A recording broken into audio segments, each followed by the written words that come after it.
Studios, 97.5, The Fanatic. Now, The John Kincade Show, 97.5 The Fanatic and 97.5thefanatic.com. Good morning, Delaware Valley and beyond. It is a ugly Tuesday morning here at 97.5 The Fanatic, John Kincade Show. Bob Cooney, Pat Egan. We got Brendan Gunn on the producer chair again today. We welcome you to, shall we label it, Jason Kelce day number 2? Could probably be. A lot of reaction to the retirement of the beloved Eagles center, Jason Kelce, announcing his retirement, obviously, yesterday. We will have a lot on that as the news broke while we were on air yesterday when Jason Kelce sent out the tweet. No keg stands, got an announcement to make, and he certainly did make it yesterday. We're going to have a lot on it. Your reaction, 610-632-0975. One of the biggest, most heartfelt days probably in Philadelphia sports as far as something like that off the field. So we'll dive deep into that. But just real quick, before we dive deeper into it, Pat, your initial reaction, having watched it yesterday, I don't know if we could have known it was going to be quite like that. It sucked. It was depressing, and it was everything I probably expected it to be. Yeah? Yeah, I expected it to be emotional. It had to be, and then some, right? Yeah, it had to be emotional. You got choked up. I got choked up at times. It sucked. Like, there wasn't anything good about it. It's, an all-time great walking away from the team, and you know that he knows he can play. And that's what really sucks. Is he's walking away for the betterment of his family, but he knows that he still has it. And that's rare that guys walk away when they still have it. It's funny. I have a total different reaction than you, and it's your probably reaction's wrong. Yeah, it's probably a generational thing, because we'll get deeper into it, like I said. But how about you, B? What was your reaction yesterday? 1:00, you turn on, I guess, Comcast Sportsnet. Yeah, exactly. Not a dry eye in the Delaware Valley. No, it was strange. I mean, because I was expecting it since we lost to the Buccaneers back in January. But after hearing what he said and seeing him choke up, I got choked up a little bit. It's the first time in my life I've seen a Philadelphia athlete of his stature play his whole career here and call it quits after a season like that. But Allen Iverson went somewhere else. Brian Dawkins went somewhere else. The big three with the Phillies all went somewhere else. I've never seen a guy play his whole career here and be a Hall of Famer. I've never seen it. So it was something I had to take in to see for the first time as well, to see him call it quits as a career. Yeah, it is quite rare. And it's funny, when I was covering sports and being around professional athletes and when they were getting up in age, one of my things that I always like to talk about to them was, when do you hit that reflective stage? Like when, it's always go, go, go, go, go. And I remember talking to Elton Brand about this and other players when they got older. Do you look at the game in a reflective place at some point? And Elton and I had a great conversation on it. And he's like, my God, you're right. I did start to do that. Like, you start looking at the end instead of the beginning or the now. And so Jason Kelce's probably been there. I took it my different way. Real quick before we get into setting up what the whole day is going to be about for us, I kind of had a smile on my face the whole time. I liked that he was reflective and that he absorbed everything that his career was about, from high school to college to now. And that's probably why you got 45 minutes of it. That's why you got so many laughs and so many tears and all that stuff. But, yeah, I guess because of my age, I just kind of sat back and kept going through my head. Good for you. Good for you. Yeah, sad times for him and all, but good for him. Did it his way.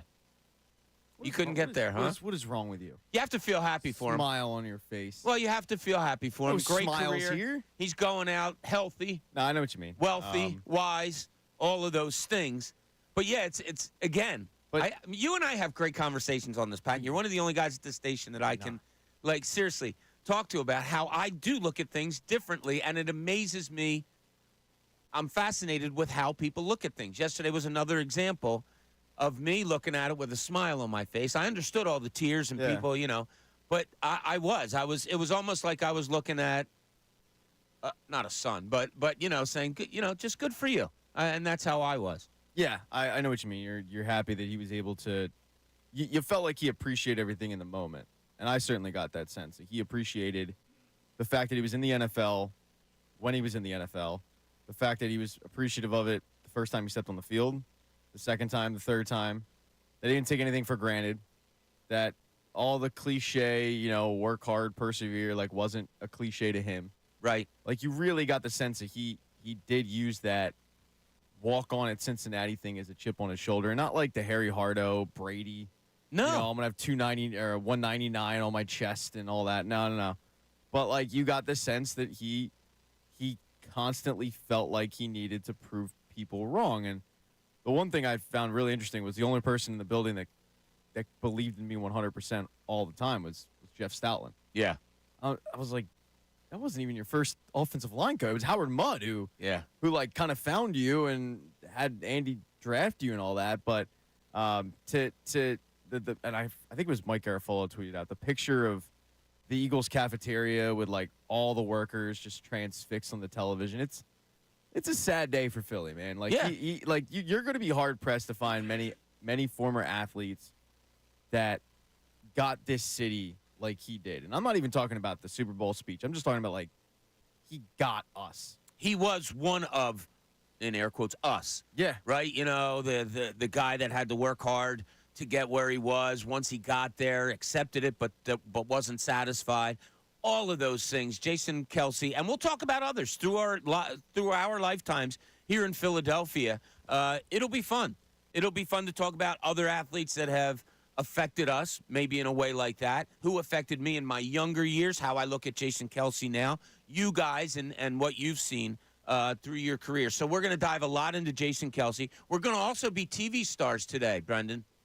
Oh, yeah? Fox 29, our friend Jen Frederick, she's going to be coming in, I think 6:45 around. We're going to go on TV and say hello to her, and then again at 7:45, so that'll be fun, coming in to talk a little bit about Jason Kelce. So we're going to dive into Kelce all day, but other happenings around the city last night and yesterday.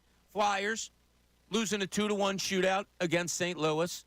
Kevin Hayes comes in and gets a game-tying goal for you. First time he scored in like 19 games. Why? Why has he got to do that? If you want to call it a goal. Can someone explain to me why the hell he got like a standing ovation? Did he really? Like he got they got a video tribute. I heard he got the video tribute. What are we like? I don't mean to be like yell at a cloud. What the hell are we doing? What did that guy ever do here? Like I mean, he had a brother die while he was here, and okay, that's why he's maybe getting there's a video. little No, that's not why he's getting video tribute. Like this goes back to my Matisse Thybulle. Like why the hell is he getting a video tribute? We don't need to give every guy that played here for 7 minutes a video tribute. Yeah, because then when Jason Kelce gets a video tribute, it takes away from that. Like Kevin Hayes was here for what, 3 seasons? Well, Haley just texted me and said she was at the game last night. She said there was more boos than cheers, really. It's ridiculous. Like what the hell did Kevin Hayes do for this franchise other than get $7 million, have a good half a season, and then find his way out of town? Like we're giving video tributes to that? That's a friggin' joke. Yeah. And I don't know why I get so angry about it, but I do. I go like.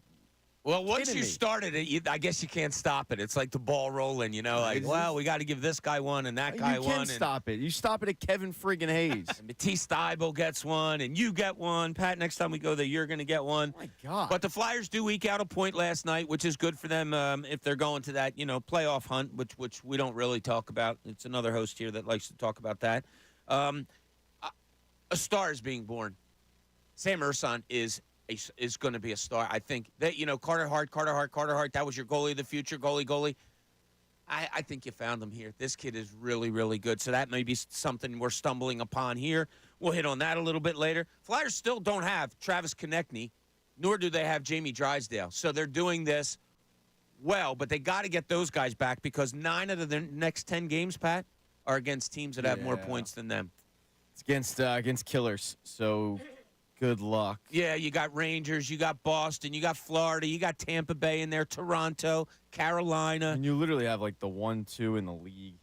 I don't know where Boston is after last night. Yeah, it's but a tough slate. But they're really up 6 points on the Islanders right now. So, and the Islanders have 3 games in hand. So, I mean, they've put themselves in good position there because you're going to need the Islanders to win all 3 games to catch up to you. You just got to sneak out a couple of wins in this tough stretch. Yeah, Devils were a team that was trying to catch the Flyers. They're 7 points back, and they fire head coach Lindy Ruff yesterday. So that's kind of good, I guess, unless they get Well, catch fire. But they're kind of They have out no, of they it. have no goaltending. No. So, Yeah, so Flyers put themselves in a, you get the point last night. Okay. Tough checking game. That reminded me of a Devils Flyers game from years back.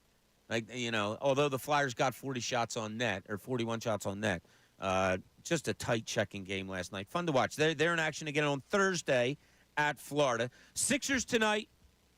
They're at Brooklyn Nets, 7:30. Brooklyn had a game last night at home against Memphis and lost. So you're catching Brooklyn on the back of a back-to-back, both at home for them, coming off of a loss. I don't like that. I wish they'd have won last night, and the Sixers might have caught them a little bit tonight.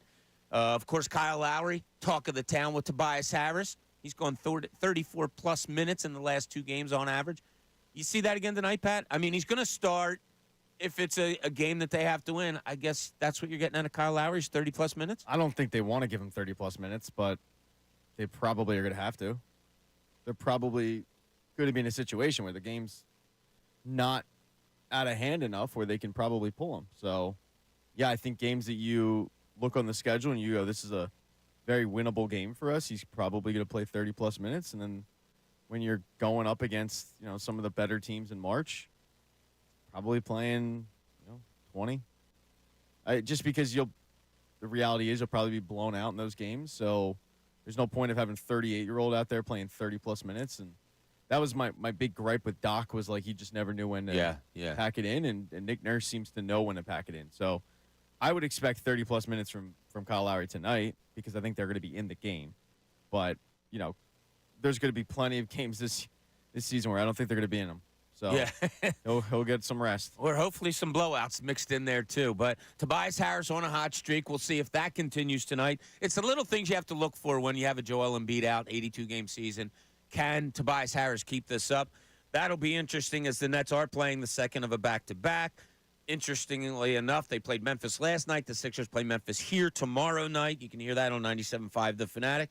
And finally, the Phillies go today. And guess who's on the mound for those fighting Phillies? He might be blinking dollar bill signs, but that Zach Wheeler will take the mound. He of the new 3-year, $126 million contract, Pat. He's going to get hammered, right? Probably hungover. Yeah, that's the more I think about it, the more I like that contract. Oh, it's awesome. 3 years, money, whatever. Who cares about the money? Yeah. Well, we don't care about the money. No, It's we not don't. ours. But man, to just get him for the perfect number, I feel like 3 years is a surprise because when the news came out yesterday, all of us were like, yeah, probably 4 or 5, more like 5. But the fact that you got him for 3, that's perfect. Yeah. So he signs it yesterday morning, does his press conference at 11 o'clock. Listen to it here on 97.5 The Fanatic. And then about 2 hours later, he gets upstaged by Jason Kelsey. But those are the things that happen at this time of the year. One thing that did happen in the Phillies game yesterday, Pat, I know you don't look at box scores, and I just glanced them real quick. I do not. Kyle Schwarber led off again. It's a done deal. He's your leadoff hitter. Rob Thompson isn't changing. That's what it's going to be. Got 3 at-bats, walked twice. He's going to be your leadoff hitter for better or for worse, sickness and health. There it is, Kyle Schwarber. Welcome to Phillies opening day. Well, okay.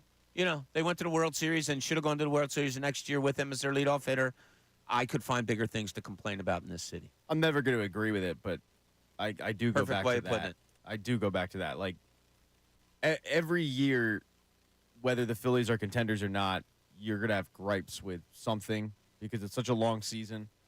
You're going to not agree with the manager. I mean, there was moves that Charlie Manuel made that you didn't agree with. And this is just that move with Rob Thompson where he's stuck in his ways. I'm not going to agree with it, but it's hard to argue with anything he does when you went to the World Series and then you were, 1 game away from going again. So there's a lot more on his side than I guess on my side. I'm just never gonna say, yeah, that's a good move. Yeah, we can look at the luxury of he could always change it at some point. Whether he will or not, who knows? 6 o'clock hour, it's brought to you by Bradford White Water Heaters. Bradford White, it's here for the pro. This is Jason Kelsey, day number 2 here at The Fanatic with a lot of other things on the board. Hey, if you want to check in, we're going to talk about the relatability of Jason Kelsey. Why was it so felt here in Philadelphia? Maybe who are some other athletes that you felt were really relatable to you? How did you look at yesterday's press conference? I'm fascinated by the way people take things in, whether it's a sporting event, the way you watch a game, the way you watch a retirement speech like Jason Kelsey's was yesterday. 610-632-0975. This is the John Kincade Show here at 97.5 The Fanatic. Fanatic Sports Update. Next stop,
97.5 The Fanatic and 97.5thefanatic.com. John Kincade Show here, 97.5 The Fanatic. Good Tuesday morning to you. Hope you have a great day. Big sports day yesterday, pretty much off the field with Jason Kelsey's obvious 45-minute speech in retirement and the signing of Zach Wheeler by the Phillies yesterday morning. We both got them here, got to break the news here before we got out, which was cool. Well, that doesn't happen a lot for our morning show to No. get some breaking news. No, it doesn't. It was cool. Nice change of pace. Why do you think Jason Kelsey hates Zach Wheeler so much? Yeah, the Eagles hate the Phillies. That's the narrative today. You know, you got to one-up them, or maybe it was the opposite. Did we get the Kelsey news first? We got the tweet first, but not the actual retirement. But we did get the tweet Oh, first. you know what, So you're we right. did. We got You're the right. Kelsey tweet. You're So right. it's the Phillies Why that does hate the Zach Eagles. Wheeler Yeah. Jason Kelsey. I would be cool with that. Just my personality. I signed a 3-year, 142, whatever it was, deal. I'm okay that somebody upstages me that day. I don't care. need everybody talking I about don't me. care. Yeah. I mean, Benjamin Franklin's killing the game. That's all I care about. You know, my bank account just went up. So, you know, I don't care who's upstaging me at that point. Go ahead. Have at it. Yeah, I thought the coolest thing about the Zach Wheeler story when we heard it, and it was just 3 years, reading a Scott Lauber piece today, that's what he wanted. He went to his agent and said, I'll take 2, 3 at the most. Yeah, and it's funny. It actually got agreed upon back on February 24th, John Middleton said yesterday. They got it done before Zach Wheeler had his child. And it just got, I guess, officially signed yesterday and all that. But Makes sense because the kid's name's Dollar. I was going to say, what do you So- name the kid if you just signed for 142? Yeah, it's weird, though, that they agreed to it on the 24th and it doesn't get announced till March 4th. Well, maybe the baby thing all was coming into play, you know? I So, guess. yeah, it it's could a have been. possibility. Yeah. Yeah, good for him, man. Good for him. Well deserved. And he's probably sitting there going, I'll pitch for 3 years under this deal. And with the way the contracts are going in baseball, I might be able to cash in a 2-year deal at, $55 million or something crazy like that, because that's what the going rate is now for high price starting pitching. Yeah, I thought it was a great deal. Great for the Phillies. That's all he wants to go. His numbers, if you read some of the stories today, were better from years 31 to 33 age-wise for him than they were like from 27 to 29. Of course, he had the Tommy John surgery. We hear all about how guys feel so much stronger after Tommy John surgery, and it might take a year or two, but they get there. He's there. Great to have it done this early in the preseason. And time to rock and roll, Pat. Now, here's the one question I will have to. Actually, I have 2 Okay. for you. I'll answer one. He's your highest paid pitcher. He's the highest paid pitcher in all of baseball per average salary a year, all that stuff. Who's your opening day starter? It's going to be Aaron Nola. Oh. I don't want Aaron Nola. Who's my opening I like day? Aaron Nola, but I want Zach Wheeler My to be. opening day starter is Zach Wheeler. It will be Aaron Nola, just like it will be Kyle Schwarber at the leadoff spot. Okay. So Rob Thompson's a Thompson creature of can't habit, change. man. Like he's not going to change it. It's and it's the same stupid thing of I went to the World Series and was almost back there doing it this way, so let's do it again. It doesn't make a lick of sense to me, but yeah, I think it's going to be Aaron Nola. All right, so yesterday on these very, very airwaves, I was listening to Andrew Salchunas down in Clearwater, Florida, and he'll be there today as well. But he had on Jason Stark. Jason Stark had a bucket of water down in Clearwater, and he threw it all over the talk of Blake Snell and Jordan Montgomery. Probably not happening. Scott Boras came out and said teams are ramping up, and I think there was like 4 teams mentioned, and the Phillies weren't one of them. Just okay, no big deal. How's it make you feel? Yeah, we should have the cut. Oh, okay. yeah, I got it ready. Okay. Yeah, go All ahead. right, go ahead. Yeah, I don't see that. I mean, I know anything's possible. Like there's never been a big move that Dave Dombrowski hasn't thought about. Right. But I just don't see it. They were very interested in Jordan Montgomery early when they didn't know if they were going to bring Nola back. Like my understanding is that Jordan Montgomery wants a bigger deal than Aaron Nola. Tell me how they could justify that. No, they can't. There's no way. There's no way to justify it long term or short term for me. I mean, Aaron Nola has built a body of work. Jordan Montgomery, as talented as he is, as good as he has been, certainly last year when he got to Texas, the year before after he got to St. Louis. I just don't see how you can justify the years and dollars that Scott Boras wants for him. And Blake Snell, I know this is out there. It's been out there. It's out there again now because of the Bob Nightingale report. I really have never heard anybody in the Phillies hierarchy express that level of interest in Blake Snell. Okay, well, there you have it. And you know what? It's also a luxury. We talked about a luxury that if Kyle Schwarber doesn't work out at the leadoff spot for some reason or things aren't going well, that Rob Thompson has the luxury of you still have a Trey Turner, you still have a Bryson Stott. You have many people you could throw into that leadoff position. But when this is talked about, a Blake Snell or Jordan Montgomery, as good as they are, I think our reaction as Philly fans is, okay, if it doesn't happen, that's all right. That was my initial reaction. Was like, okay, fine. Their roster's set. Kind of sucked hearing it. You had these grandiose ideas of, man, they could really load up, and Jordan Montgomery would certainly be that for me. Blake Snell, I wouldn't mind either. But if Jordan Montgomery wants more money than Aaron Nola, good luck to you, kid. Like, we're sitting here on March 5th, and teams are reluctant to give that out on March 5th because their rosters are set. The only team I could think of that is going to be in the mix for either of these guys could be the San Francisco Giants, because that's a team that's been big game hunting for 2 seasons now. And hasn't really gotten They much. haven't. Like, No. they got the Japanese MVP Right. Last year. That's about it. What, they signed somebody recently, but like he's so good I'm forgetting their name.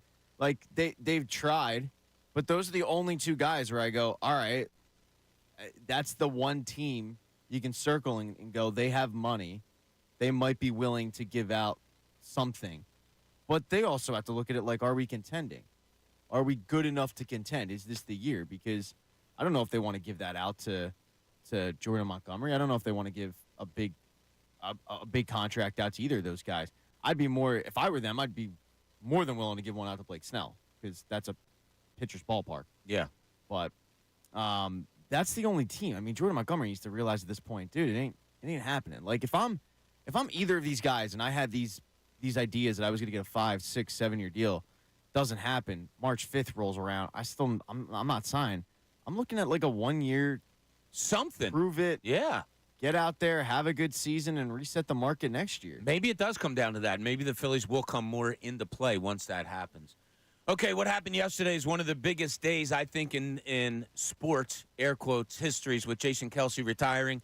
It's funny, on our YouTube page, our friend Chris Miller. Why was he relatable? Because he drank beer? Yeah. Yeah, okay. I mean, He went down to Sea Isle and went to the Ocean Drive and hung out and drank beer. Yeah, you know what? Sorry. That's kind of relatable to me. And like, I'm guilty of it, too. There's, like, Mopar. Those guys are like, oh, yeah, Cooney's cool. You can go out and drink beers with him. Like, I'm sorry. To me, that is a relatable feature. I'm not saying go out and get slammed drunk and all that, but no. I go out think and that's have super relatable. Yeah. I mean, he's down there. He's not behind some gated wall, waving, looking down at people. He's literally in the crowds at these bars down in Sea Isle, hanging out with the people. You know what I mean? It's not like he's behind a VIP rope and looking down on you. No, he's literally in the middle of it. And he just met his wife drunk at Buffalo Billiards. Like, fell asleep at the end of the date. exactly. Like, that's. I'm not going to say I've done that, but I probably know some college buddies that have done that. It's like relatable. Taylor Swift's Love Story, that song is written about that moment of, that's how you meet your husband, passed out, Bo Allen carrying him home. Look, I think a big part of it is not the fact that he's, going to the Ocean Drive and drinking. It's what you guys talked about. Like, he was accessible. He didn't take himself too seriously. He's going to McDonald's. Like, he was the everyman. Yeah. You could run into him. He still is. Yeah, and he's still is. And he's a lot like, I feel like Barkley in that sense, where, we're on City Line Ave, so you've got the Target over there, and it's not unheard of to hear in the summertime, like, oh, yeah, I ran into Charles Barkley at the Target. Yeah. Because he's out and about. He's relatable. Yeah. He's a dude who plays football. Press and flesh. Like, he doesn't take himself too seriously, and he's willing to say hi to people, and you just got to, like, get back to how many other athletes are doing that. Yeah. Like, I love Joel Embiid, and he was like that for a good stretch, but since he's kind of become a family man, he's not going out. He's not hanging out with the, and I get it. Like, I probably wouldn't either. I mean, I'm a homebody, so, but a lot of these athletes, they're not really accessible, and you're not going to run into them at a bar. You're not going to run into them at a McDonald's or, you know, a Wawa. And he was one of those guys, and that was cool. Yeah, and then there's also the fact, oh, yeah, he's probably a Hall of Fame center. You know, but there was people talking yesterday. The reason I said to you, Pat, still is when you said he was a relatable guy. And the reason I said he still is listening to the best show ever yesterday, Andrew's show, other people calling in. He's not dead, people. Like, he retired from football. It's not a was. Like, he still is. He's still a father. He's still a good dude. He's still relatable. But his speech yesterday, I'm older than you guys. I did have some friends with some shoot back of, okay, is it over yet? Like, okay, you know, bow out a little bit more quietly. But we were laughing as it was being said. You know, his relatability, forget the beer drinking, and that's part of it, B, but what else is there? Like, what all is encompassing about the relatability of a Jason Kelce? I don't know, like the fact that he married a normal girl from Philadelphia who's you know. Are Philadelphia girls normal, though? They're normal to me, but they're Okay. not so normal to everybody else. But a Delco girl, mind you, so Yes. even better for me. But yeah, I mean, he just has his 3 little girls as well. He's very into his fatherhood. I can't relate to that, but I see that with my Neither can I. friends sometimes. I see it with you guys and You all can't that. relate to fatherhood yet, Pat? Not being It's time to. being really into fatherhood. I can't relate to that part. You have 2 kids. It's I time do. to kind of, I yeah. do. You need to be relatable to your kids. What the hell was I thinking? I have no idea. Yeah, but I mean, no. What Gunnar talks about is that it's interesting to see a guy in a different light because you see him on the field, and then the documentary comes out, and you're able to see like the home Jason Kelce, the guy that's, you know, losing car keys and stuff, and it's just like, hey, does that make him relatable that he couldn't find something that he put away? Not really, but it's just a reminder of these people are normal people, and he Yeah. lives in a place in Delco, and it's not this like, you know, luxurious mansion. I mean, it's a really nice house, but it's not this incredible, like, grandiose, you know, with a moat and a, you know, 3 pools and Yeah, stuff. like when I not to interrupt you, when I watched it, and I was late. I only watched it like what, a month ago. Yeah. You came to me having 4 kids, you having 2 kids, saying, "Isn't it cool that like there was just like clothes on the floor, or the laundry Yeah. wasn't folded, or wasn't you know you perfect. could tell what they had for dinner the night before." It wasn't like perfect. that's relatable. you Yeah, know? I mean, you know, they're like hemming and hawing over buying Super Bowl tickets, and you're like, Yeah, 50 you're like, grand. You're like, wait, you made $15 million this year, but you're like that to me was a That's- relatable yeah. thing of, you know, I mean, we constantly see athletes out there like flaunting their wealth, and Jason never seemed to do that. He's out there in like jeans and a t-shirt, and you know, I mean, there's the picture that went viral of Lane Johnson is dressed like Jason Kelce, and it's hilarious. Like, he's wearing an Ocean Drive shirt, he's got jeans, flip flops. Like, if Jason Kelce passed somebody in the King of Prussia Mall, you wouldn't think that he was an NFL player. You would just think he's a guy. Whereas there's a lot of athletes where if they pass you in the King of Prussia Mall, they want you to know that there's somebody. Yeah, because there's 20 people surrounding them and won't Yeah, allow there's you to get to it Little or bit of whatever. entourage. But like Jason Kelce was a guy that I think if you ran into him, said, you know, hey, thanks, you know, I'm a big fan, blah blah blah. Like, he's not gonna brush you off. He'd be willing to sit there and talk with you for 5 minutes. Yeah. I think that's a relatable aspect. Yeah, so how do you feel about it, the Jason Kelce thing? 610-632-0975. How is he relatable to you? And I want to ask Pat and Brendan here, what other athletes popped to mind to you yesterday? So I go back a lot longer than you guys do. And somebody mentioned this, I think, on the best show ever. They called in and said they remember the Mike Schmidt retirement. And I guess I was a teenager. And Schmidt, the greatest third baseman of all time, you know, obviously one of the greatest, maybe the greatest Philly of all time. Steve Carlton might be there too. But Schmidt was late in his career, obviously, but couldn't get to a slowly hit ground ball at third base in San Diego. And then it just popped into his head right then and there, like, nope, I'm done. That's it. And so he had the teary-eyed press conference, and then they had a big ceremony at the vet. So immediately I went to think of that. Julius Erving, he retired, and they did the grand tour. Every away game he went to, all the presents came to him. I think the Lakers gave him a rocking chair, you know, and all those things. But As far as relatability goes, did other athletes pop into your guys' mind yesterday when Kelsey decided to call it a career? I mean, I mentioned him a bit ago, but Barkley would be. I don't remember his retirement. I don't remember his retirement, but I'm just talking relatability. Right. I was just thinking outside the box. Yeah, Yeah. Barkley would be it. Why? Why Barkley? Because I Because think he threw guys through windows and bars. that's small people through windows. I relate to that. No, I think he got more relatable outside of basket. Like, he gets traded in what, 91, 92? Yeah, asked Jimmy Lynam, then GM, to get rid of him. So I think the fact that he was staying here still and he still moved and had his career, but he still has a home here, and he's, you run into him and it's not unheard of. I think that to me is pretty relatable. Like, he got a lot of heat for being like, I'm not a role model, but he didn't view himself as a role model. I don't have any problem with that. Like, he shot from the hip. I feel like we are a city that will shoot you straight. Yeah. And we don't really sugarcoat things. And Charles Barkley was always a guy that did not sugarcoat things. He didn't mince words when it was, hey, we're playing Angola. I don't know where Angola is, but Angola in trouble. Like, that's hilarious, but I think it's also relatable to a Philadelphia fan who's not going to sit there and pat you on the head and tell you everything's okay. And I think he's up there. I'm trying to think of other ones. Like the press conference thing is interesting because I can't really think of one person that had a press conference that retired that's relatable, because we don't see that often. No. I mean, as soon as we saw press conference, all of us, three of us said, all right, he's done. Because you don't have a press conference to announce you're coming back. You have a press conference to announce you're leaving. And you don't see what we saw yesterday very often. So, relatable guy that had a press conference. I can't think of one, Bob. Yeah, but a relatability factor for you, be just an athlete that was in this city that, you felt like, okay, that's a guy I could relate to. Maybe a guy that if I saw out, I would, hey.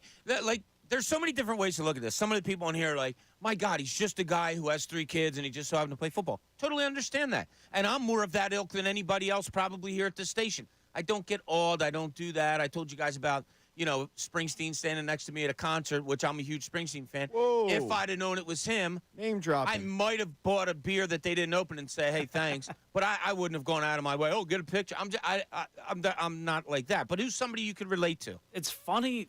It's not necessarily a player. It was Jay Wright, because I would see that guy out and about. He would talk to That's a people good one. out in the neighborhood and stuff like that. He necessarily didn't. Oh, he wasn't all about the attention or anything like that. He didn't have the farewell tour. He didn't announce it prior. Hell, he didn't even announce it until after the season that he was retiring, just like Jason Kelsey. And he went out on top, like on top of his game. Jay Wright went to a Final Four. Jason Kelsey went out on his 6th All-Pro. So that was the first name that came to my mind. As far as players or press conferences, I'm like Pat. I don't remember any of the press conferences like Jason Kelsey's with the player retiring. It's because all my favorite players growing up went on to play somewhere else, Right. And they tried to play until they couldn't anymore. Jason Kelsey could probably still play another year or two. He just didn't want to. Yeah, the Dawkins press conference sucked because it was more of like you had a dream that he would come back and play like one more year with the Birds. Right. So when he retires, it just sucked because the whole time all I could focus on was he never should have left.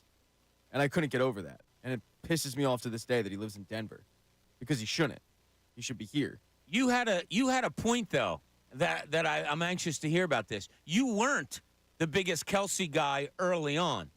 No, it's one of my all-time bad takes. Oh, so what? Thank you for bringing it up. It's bigger. Well, you Let's put it here. Let's highlight. Wait, it's let's bigger than Travis Fulgham? Yeah. Bigger than the Kansas City Chiefs not making the playoffs the year that they won the Super Bowl? We have a break to get to. I'm just. Are we done? No. done? We're going to go visit with Jen Fred at You done, 6:45, so we're going to carry this through Talk for a about little some bit of your longer. bad takes. All right. Oh, I have plenty of them. Sure. I know it. I can't think of any right off the top of my head, but so it was. And my buddy reminds me this all the time. You guys have known me long enough to know I hate training camp. I hate any training camp. You just want the games. I want the and move games on. that count. Games I'm and weird move like on. that. I want the games that count, and that's it. Yeah, right. But training camp, especially in the NFL, I loathe. And especially where it's the only time that I don't like working in this industry because we make a mountain out of a molehill. And we dissect every little practice. And beat writers, like you were back in the day, you guys are fishing for stories and you're writing about the undrafted free agent, that I'm like, hey, this guy's never going to make. What are we doing? But Jarvis Farnado was a wonderful man. at 26 games, never forget.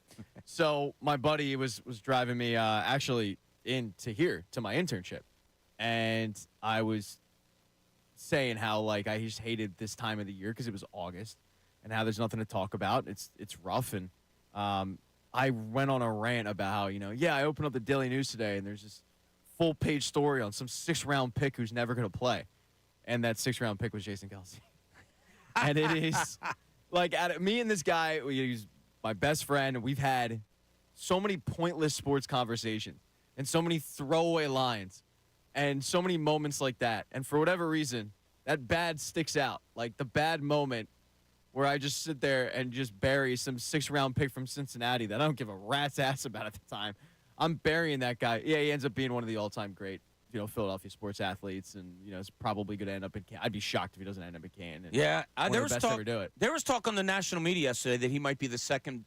He's up there as one of the best centers of all time with the guy Webster from the Steelers, Mike Webster, who tragically had really bad CTE and ended his own life. But congratulations to Jason Kelce. You can talk. Is it overkill? It was a special day, I thought, for the city of Philadelphia. A guy that could really relate to you. You give him his proper goodbye. He felt 40 minutes was time to struggle out of what he got to. I thought the writing of his speech was terrific, having been a former writer, and I didn't know it because I'm not that up on Taylor Swift. But apparently he sprinkled in some Taylor Swift lines from songs throughout his speech. It's good they don't have any bad blood. Yeah. Because she was an Eagles fan, and she suddenly became a Chiefs fan. So no bad blood there. That's good. Yeah. I mean, there's people that are saying, like, all right, come on, all he wants is attention. Okay, I'm okay with it. Like, look, he's selling his brand. We're going to hear a lot from him in the years moving on. He's going to be really good on TV. We all know that's going to happen. So, hey, way to go. I sat back. I smiled. Good for you, Jason Kelce. Good luck in the future. We'll have more on that when we get back here at the Fanatic. Also, Pat wants to dive in a little bit on Howie Roseman about stuff that he's done or maybe hasn't done. We'll take a look at that and a whole lot more when we get back here at 97.5 The Fanatic. Fanatic Sports Update. A career to remember. I'm Brendan Gunn, and this update is brought to you by the BetParks app. When you open up the BetParks app, you're in the zone. It's another chance to win with all-day action.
97.5 The Fanatic and 97.5thefanatic.com.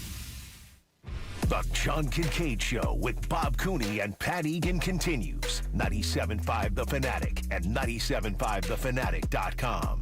That's right, John Kincade Show here on an ugly Tuesday morning. Rain, miserable. It's supposed to be like that for the next 3 days. Thank God we have some sunshine in the building, and Jen Fred, who came to visit us, our friend from Fox 29. We'll be talking to her throughout the morning, which is just a ray of sunshine. I think God's crying because Jason Kelsey retired. Is that what it is? That's the way I took it. Have you got, like Jen just asked me, how did you watch yesterday? And I told you guys I had a smile on my face, and I was like, oh, this is cool. Good for him, you know. There's backlash coming, which always happens in Philadelphia. We can't have just nice things, and there has to be, you know, the old, well, it took too long. All he wants to do is get attention. I hear you. It was long. And, yeah, he wants to, I don't mind it. I hear all that. I'm not away from that. I think Jason Kelsey's playing his life the way he wants to play it, and so be it, because he's been afforded that luxury. You don't have any backlash right now, do you? No, not at all. Yeah, no, not even a little I'm appreciative that I got to watch his entire career.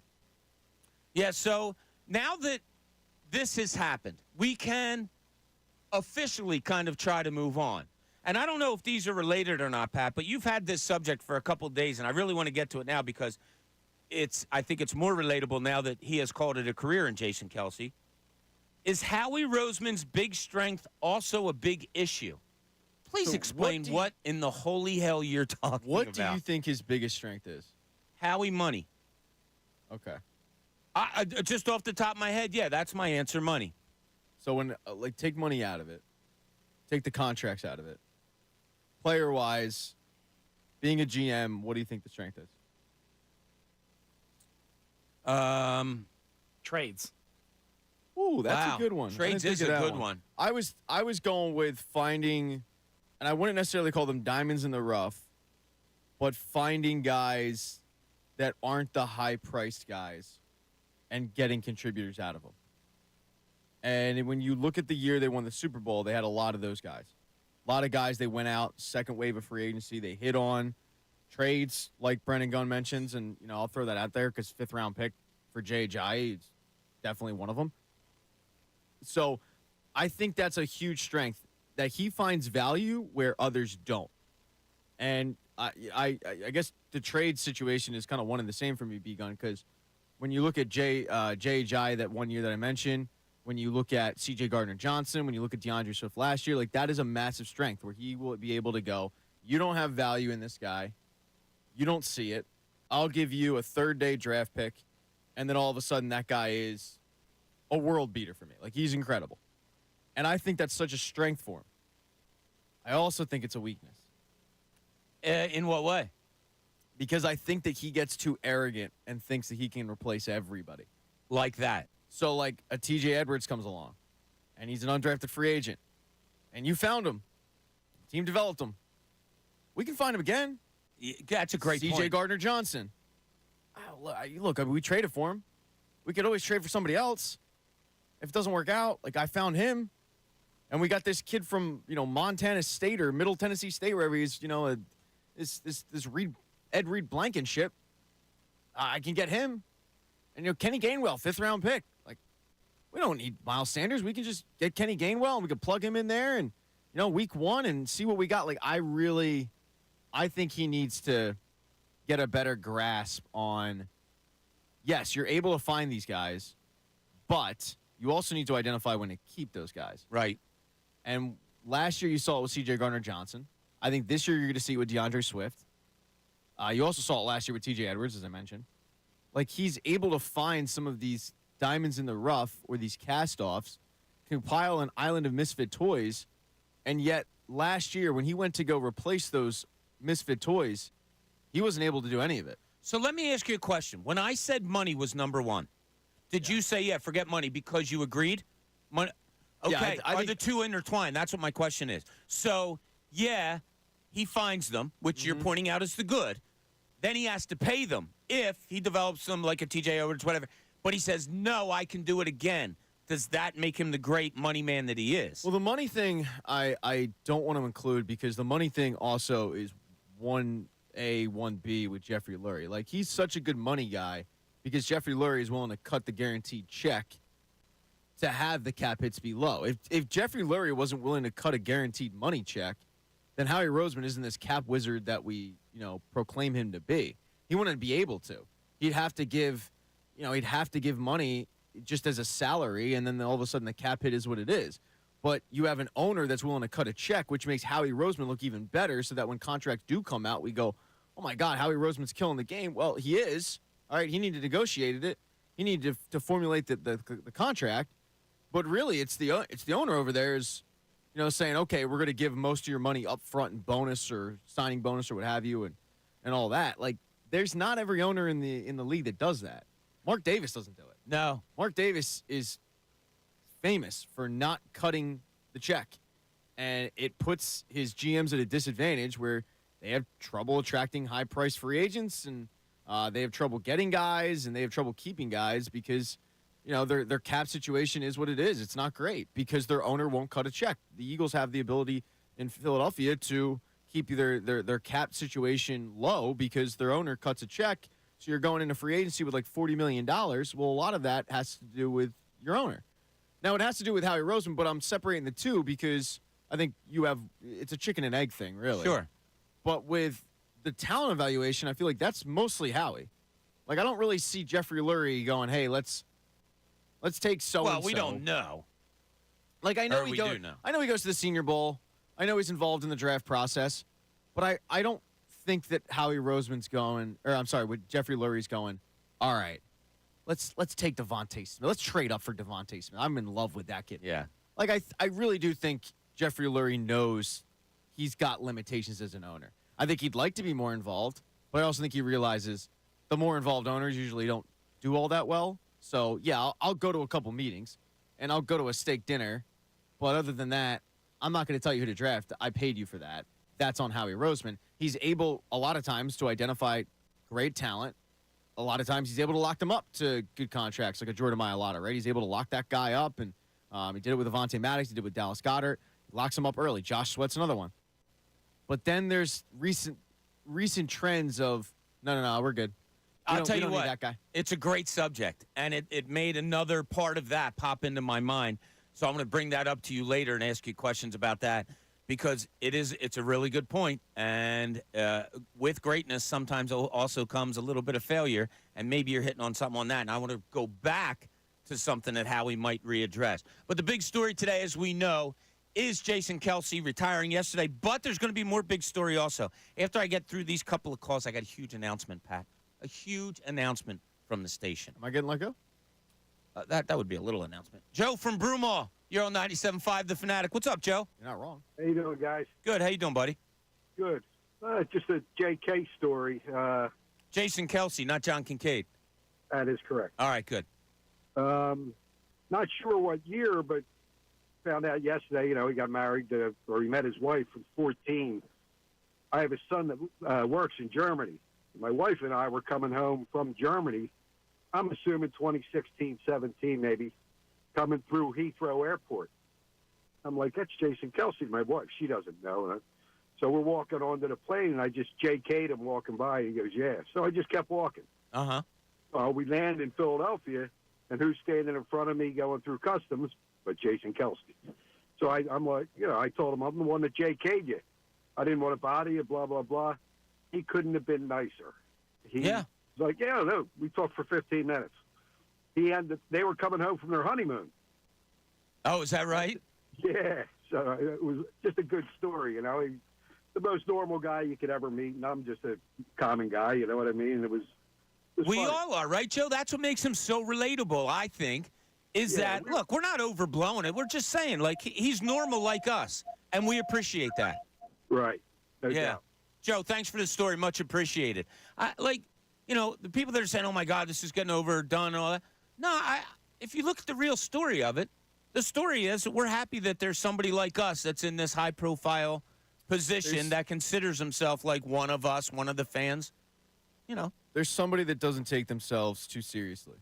Yeah. And I think a lot of pro athletes are standoffish because sometimes they have to be, but most of the time it's like, look, they just don't want to deal with fans. They don't want to deal with people running up to them. And 9 times out of 10, the guy running up to you in the airport is nice.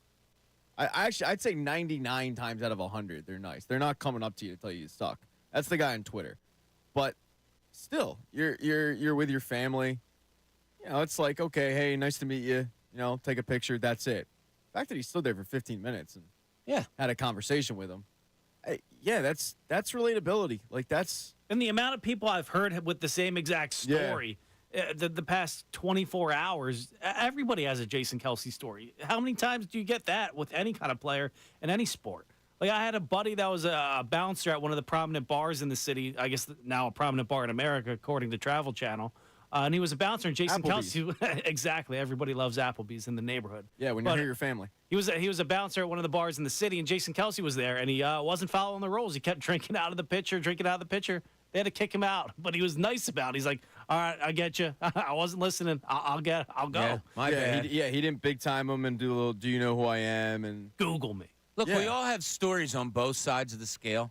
You know, like you'll hear people come up and you know, they know what we do for a living. Like, oh, did you ever meet such and such athlete? Yeah. Oh, he's an ass because I asked him for an autograph one time and he ignored me. Well, okay, you don't know if he didn't just sign 300 of them and had to be somewhere or whatever. I'm not going to always defend the athletes. I've seen athletes, you know, that could have been better. But my biggest example of this is I remember one time somebody stopping me at a Sixers game and calling a Sixers player a real a-hole and all this. And I said, dude, look, I'm not going to defend his play on the court because he wasn't playing well. I said, but you can't sit here and call him an a-hole to me. I said, when this game is over tonight and you're in your car, he's going to be up in the stands with a group of kids that came here from as some kind of a benefit, and he'll talk to them for 20 minutes, and you don't see all the things that he does. You can call him a bad basketball player. That's fine, or he doesn't fit in here.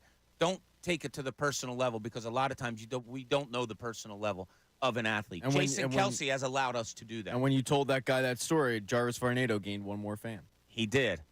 Not. Bill on the cell. You're on 97.5 The Fanatic. What's going on, Bill? Hey, Bob and Pat. Real quick, the thing about Jason that makes him so relatable is the fact that he is the everyday guy. He wasn't born with this great talent. He worked extremely hard to get where he got, and that's what makes him. Bob, you can relate. I bet you can still name everybody you played basketball with in 8th grade. Everybody you played basketball with in high school. And I could do the same, and I bet you Jason could too. And that's what makes him relatable, especially here in Philly. You know, we're a city of neighborhoods. And I can still remember against the guys I played against and still see them. If I see them in a bar, see them at a walking, that's what they call from St. John Newman, and I went to West Africa, and blah, blah, blah. And it makes you so human, like you guys were saying, with him. And the fact that he married a girl from here even makes him that much more relatable to us because he is one of us. That's what makes him relatable, is because he became one of us. He's not going to leave here after this is all over. He's going to stay here because she's from here. Yeah, I think so too. Anywhere. So, Bill, let me just ask you real quick. Is there another athlete, you've been a Philly fan for a while, is there another athlete in this city that came close to the relatability factor of a Jason Kelsey? The only one I could think of, and I was born in 71, I've been a fan of all sports, is Allen Iverson. He's the only one I could think of in my head. I mean, Pat brings up Charles Barkley, but Barkley was more standoffish because he had that greatness with him. Allen Iverson, even though he was picked number 1, didn't act like that. You know, he went there. You know, we could see him at PGF Fridays on City Line Avenue. If you want to run into him, you can run into him. Yeah, I got to tell you. Great too. Thanks, Bill. I appreciate the call. Thanks for listening. I got to say, as beloved, yes. Relatability? I couldn't really relate to him. I couldn't. I mean, and I covered him during the last part of his when he came back to the Sixers. And, you know, you're with somebody an awful lot on the road, shoot-arounds, all that stuff. There's stuff that you're going to relate to guys with. It might not even be basketball. I didn't get the sense. Iverson was really cool in that his teammates loved him. There's that legendary factor, obviously. But Allen would sit in a locker room and draw just out of nowhere and, like, draw like a cartoon character or something, and it was amazing. Like, he was a good – I don't want to say artist, but he could draw. And then other times he'd be singing a song, but it wouldn't be just like, oh, yeah, he's singing along. No, he was like really good at it. And he could get a locker room just staring at him, dancing and singing. Like, the guy's so talented. So relatability to his teammates, yeah, in that way. I can't relate to the practice press conference. I can't relate to someone who has, and this is nothing against Iverson. I couldn't relate to somebody that has a whole bunch of people surrounding him at all times. No, and then, like the guy just said on the phone, Jason Kelsey was never the most talented guy out there. He worked his ass off and became that. Allen Iverson was the most talented guy most of his life, and to the fact where he didn't even have to show up to practice, and he could still go out and put 30, 40 points up on the board. Yeah, it's somebody put on our board here, because we're talking about relatability today. And Jason Kelsey, so many people yesterday talking about how relatable he still is. He's still relatable. He's not dead. So he wasn't it's not that he was relatable. He still is relatable. So let's keep it in those terms. But we're talking about that with athletes that you've come across in your life. Who did you find relatable? Why did you relate to Jason Kelsey? We talked about the beer drinking and stuff like that. Yeah, that's cool. That's only one aspect. The fact that we've talked about all this for over an hour now, we haven't even really mentioned that he's probably a Hall of Famer. That he's probably one of the top 5 centers of all time in the NFL. You know, that's just like a back pocket thing. We mentioned it. But we've mentioned more about the beer drinking and sea aisle, you know. So I'm fascinated, and I'd love to hear from you. 610-632-0975. As crazy. How do you watch it? As crazy as it sounds, I'm more surprised that he is the relatable beer drinker guy than a Hall of Famer. Like, I can believe if you tell me, oh yeah, there'll be a guy in the Eagles that is a future Hall of Famer. That's believable to me. But if you go, yeah, there'll be a guy in the Eagles that like is just the everyman that lives in Delco, marries a local girl, can be seen out. Stories about him pretty much universally going to be good stories, not bad stories. Never running into him on a bad day. A guy that will sign jerseys for like his favorite person at McDonald's. You know, the guy that's like running into people at Wawa, coming back from Germany and, chatting people up for 15 minutes. That to me is more surprising because it's just not something that you even think about with athletes. Yeah. Because of the fact that they are kind of put up on a pedestal. And they are, I don't want to say standoffish, but they keep their distance.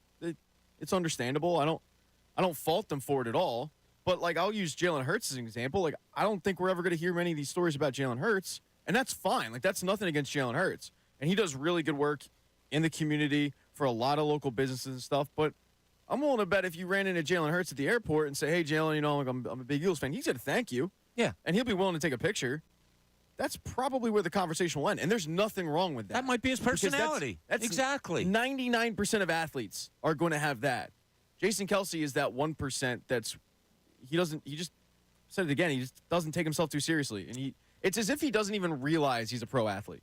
Yeah. It's as if he just thinks he's just I have a job, you have a job. Just so happens I get a camera in my face when I do my job. Yeah, that's what Jason Kelsey has. Mine's a little more high profile than yours, but he's a guy that you could tell really appreciates everything. And I appreciated that he was able to reflect, it seemed like in the moment when it was happening, but then obviously afterwards, everything that he did that he accomplished and that it took to get there. And the video that the Eagles put out, I got a little emotional with the scene where he won the Super Bowl. And I haven't watched the video yet. Good, it's like man. 6.5 minutes. I heard it was great. Good. Yeah. And there's a scene right after the Super Bowl, and he's like, I worked so hard, and I was a walk-on at Cincinnati, and I just accomplished.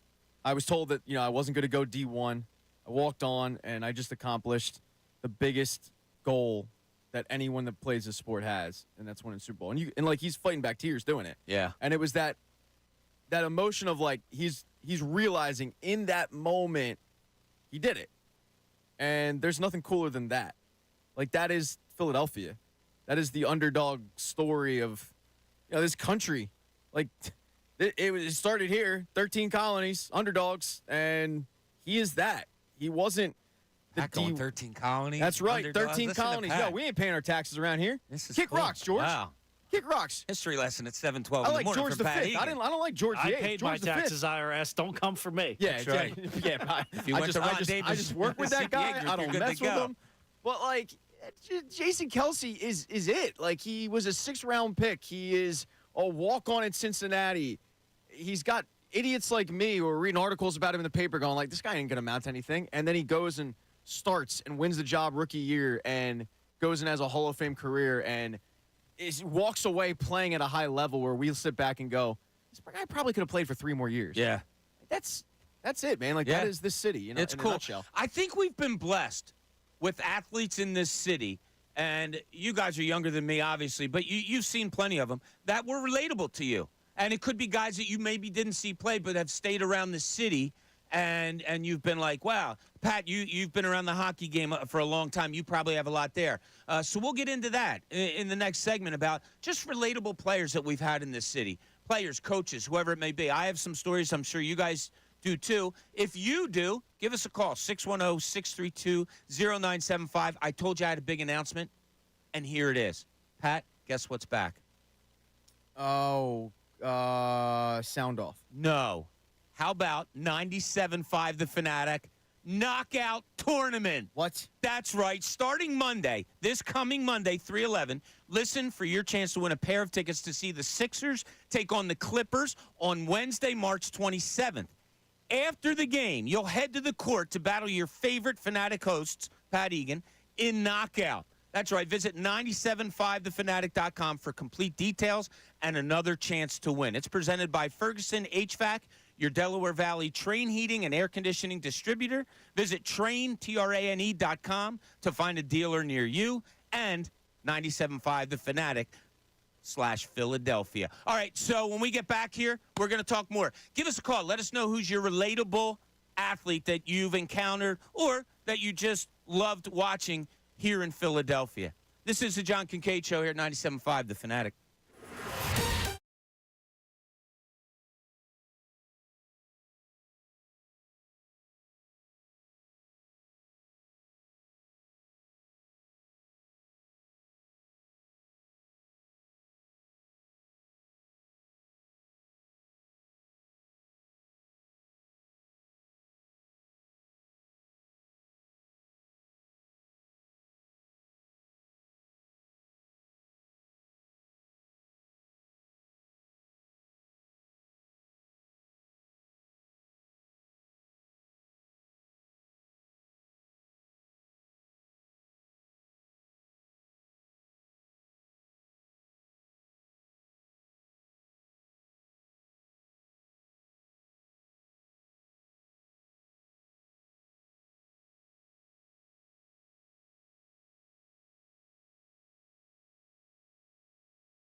John Kincade Show here, 97.5 The Fanatic.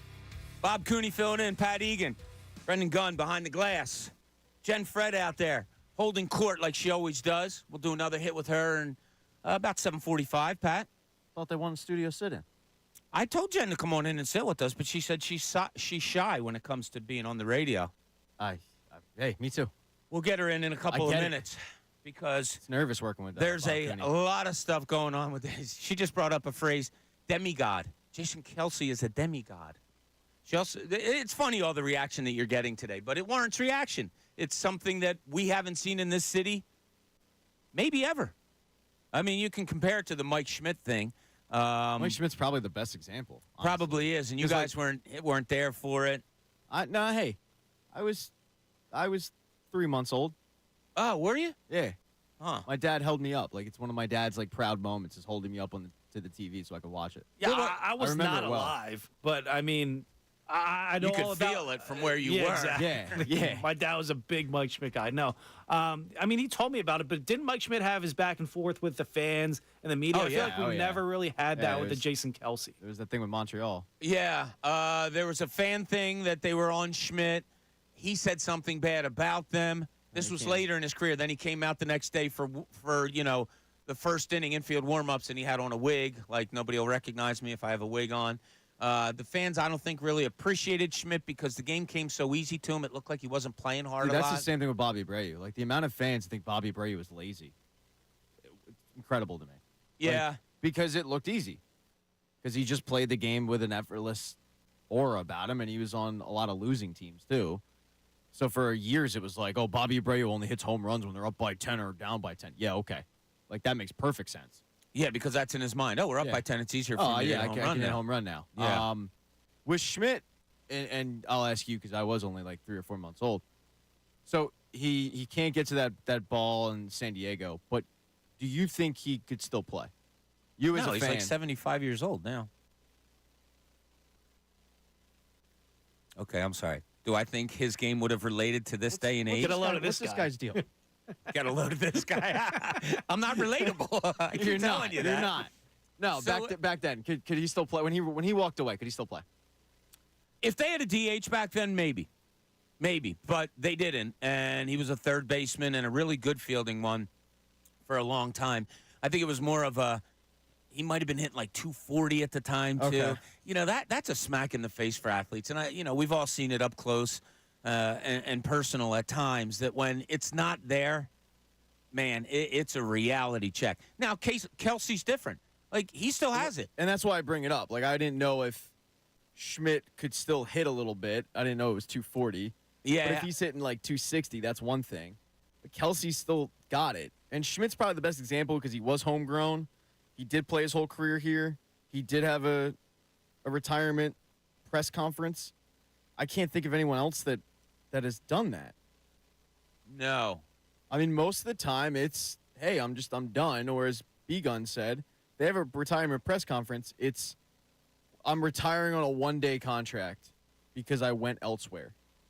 And because Philly's always been home.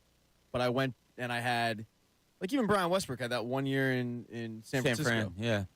It's it's just, that's the norm. The norm is guys don't play their whole career for one team. Yeah. The fact that we're in the midst of having Jason Kelsey, Brandon Graham, Fletcher Cox if he retires, and Lane Johnson. I mean, to have 4 guys. Yeah, that's amazing, isn't it? It's incredible. It's unheard of Yeah. that you have 4 guys. 3 of them are borderline Hall of Famers. Brandon Graham's the only one that I don't think is in the Hall of Fame. But 3 of them you could really make the case for, and I think that'll probably get there. And to have play their whole career with the Birds is special. Yeah. And we just saw the first domino fall, really. And it's funny, we talk about relatability of those guys that you all mentioned. Brandon Graham we can relate to. Yeah. But Fletcher Cox, not really. Okay, no big deal. He hasn't been out in the public or maybe is not as big a speaker as the other 2 guys are. But you make a great point. Lane Johnson telling us all about the mental issues that he's been through. If that's not relatable, I don't know what is. So we have been lucky in this city, and we're just talking about current athletes. Do you have a former athlete or coach or manager or something that maybe was a guy that you found you were really relatable to? 610-632-0975. Jamie, you're on the Fanatic. What's going on, Jamie? Morning, guys. How you doing, buddy? Hey, sorry, I have a head cold, so bear with me here. But I'm from Reading, so I'm talking about Chad Henning and Danielle Marshall. Chad Henning won the Super Bowl. He retired. What did he do? He moved back home, bought a house. Now he's coaching high school football where it all started. So he's very relatable. I saw him at Wawa the other day. Signed my receipt. I mean, and Danielle Marshall still has a home. I mean, he's all over the country coaching and whatnot. But those guys are relatable. So just wanted to put my 2 cents in. Shout Good him show. out. Yeah. Thanks. All right, cool. I Thanks thought- a lot, Jamie. I didn't think Chad Henning would be mentioned on I today's thought show, Chad but that's Henning was cool. going to be so good coming out. Michigan. He touched on something, So though, good. coming home. And Jason Kelsey made this his home, right? Like, Yeah. he's not going anywhere, and that's part of it. During the offseason, he was always here. He was at the Phillies Red October. He'd pop up, sing the national anthem at a Sixers game, at a Flyers game. Like, this guy is always around. So many athletes. Like, I can't fault Bryce Harper. He's awesome. But every offseason, he goes back to Vegas, like he leaves. Jason Kelsey made this his home, and he's always going to be in Philadelphia. We throw it out there all the time like it's just a joke. Oh, that guy could run for mayor. No, Jason Kelsey legitimately could run for mayor.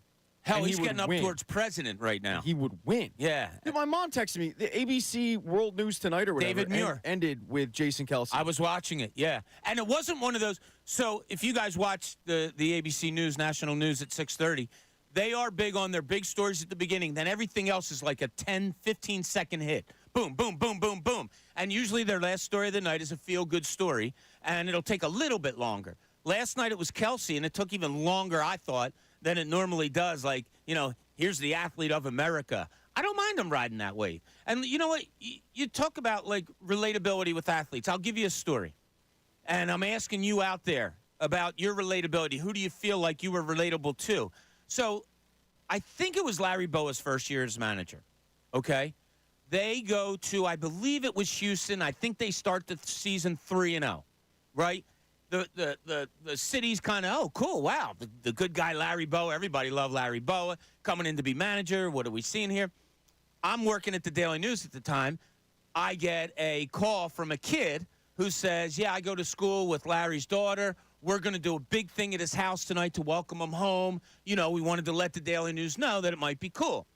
So I was like, all right, give me your number, all that. I go to my sports editor, kind of sheepishly, and he goes, go out there. Go to Bo's house and see what's what. So I go out, talk to the kids or whatever. I knock on the door. Larry's wife at the time, nice enough, lets me in, all that. Boa comes back, and the kids go nuts for him and everything. He says hi to him. He knows a lot of them, whatever.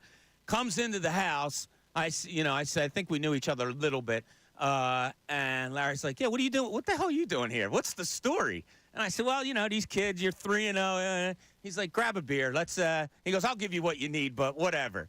Like, that was cool. That's how fans can relate to somebody. Billy Wagner one time with the Phillies, I was covering the Phillies, gave up a 3-run homer in the ninth. I went and introduced myself. I was covering for somebody.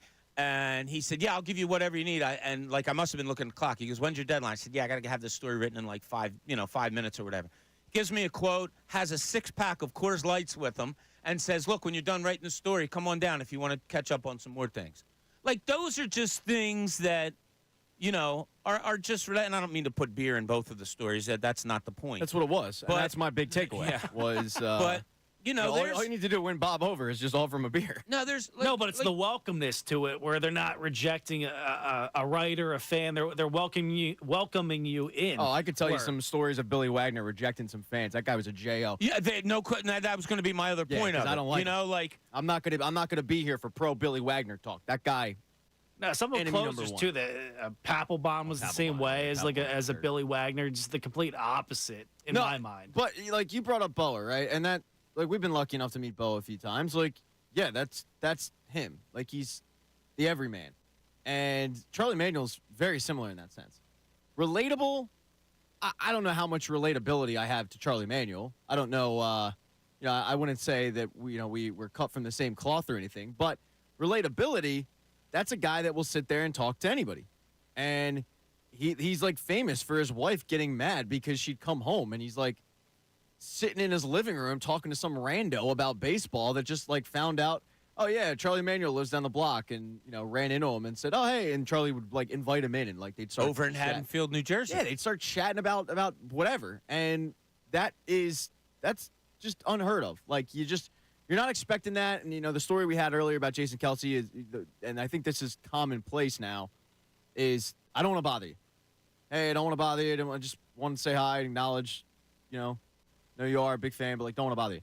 And when you say that, and then they bring you in as B-Gun's talking about, and they bring you in and are willing to sit there and have a conversation with you, like it's cool. You're not expecting it.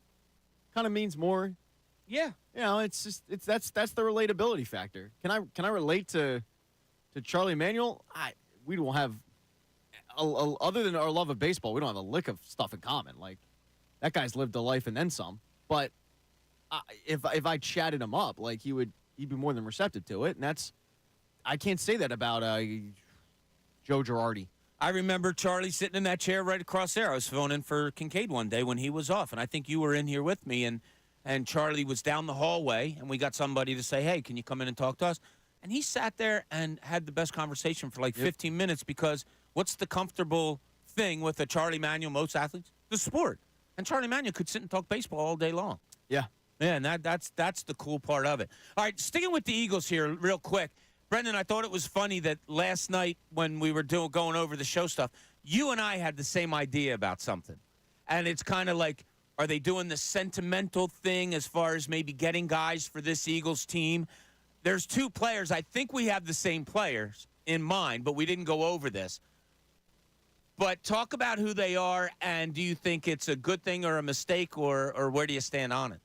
As far as winning to win and send them off the right way, is that the conversation? No, the conversation about a guy that they might draft and maybe a free agent out there that have ties to the Eagles. I gotcha. All right, so yeah, everybody wants Jeremiah Trotter's kid, the Axeman, coming out of Clemson. Yeah. He's very similar to Nakobe Dean, so I don't know if they're going to go that route. But there's another player out there that's a son of a former Eagle. He's not in the draft, but he plays a position of need now, and it's John Runyon Jr. coming out of Green Bay. He's a free agent. He's played both guard spots. He started over, I think, 20 games at each position, had over like 600 snaps at each position.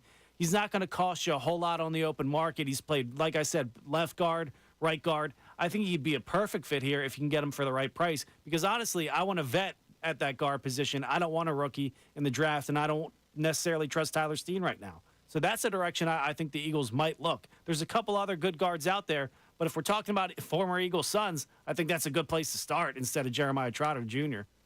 Jeremiah Trotter Jr., from everything I've read and seen him a couple of times at Clemson, when those games are on and it fits the schedule of what you can watch and all that. Playmaker. You see him make some interceptions, all of that. A lighter kid, like you said. I kind of want that 260, 50-pound linebacker. Yeah, I need the He's thumper. not that. No, he's another Nakobe Dean. Right, exactly. So is that what you want? Is he being overvalued here in Philadelphia simply because of the name? It appears that he's second-round talent, right? So if you go second or third round and he fits what you need, okay, I'm all right with it. But the notion of many people out there just saying, yeah, you got to go after Trot Jr. He doesn't play like his dad. I hope people know that. Like, he doesn't play like his dad. Was like 260. Yeah, his dad was a big guy. He was a thumper. This guy, he's good in coverage. He can blitz a little bit, but he's not filling the hole like his dad is. He's not laying people out like that. Just because he's Jeremiah Trotter Jr. doesn't mean he plays like his dad. No. The Runyon thing is interesting because we've seen this kid grow since he went to Michigan, gets drafted, wasn't a starter right away with the Packers, gets into it, and now has been a starter, I want to say, for over 30 games or 30-plus games. Yeah, 30-plus games, only allowed 4 sacks at the guard position. You can't necessarily beat that. 1,709 snaps at right guard. That's the position you need. Yeah.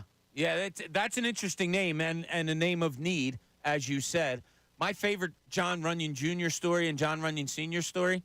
So Runyon Sr. is one of the disciplinarians of the NFL.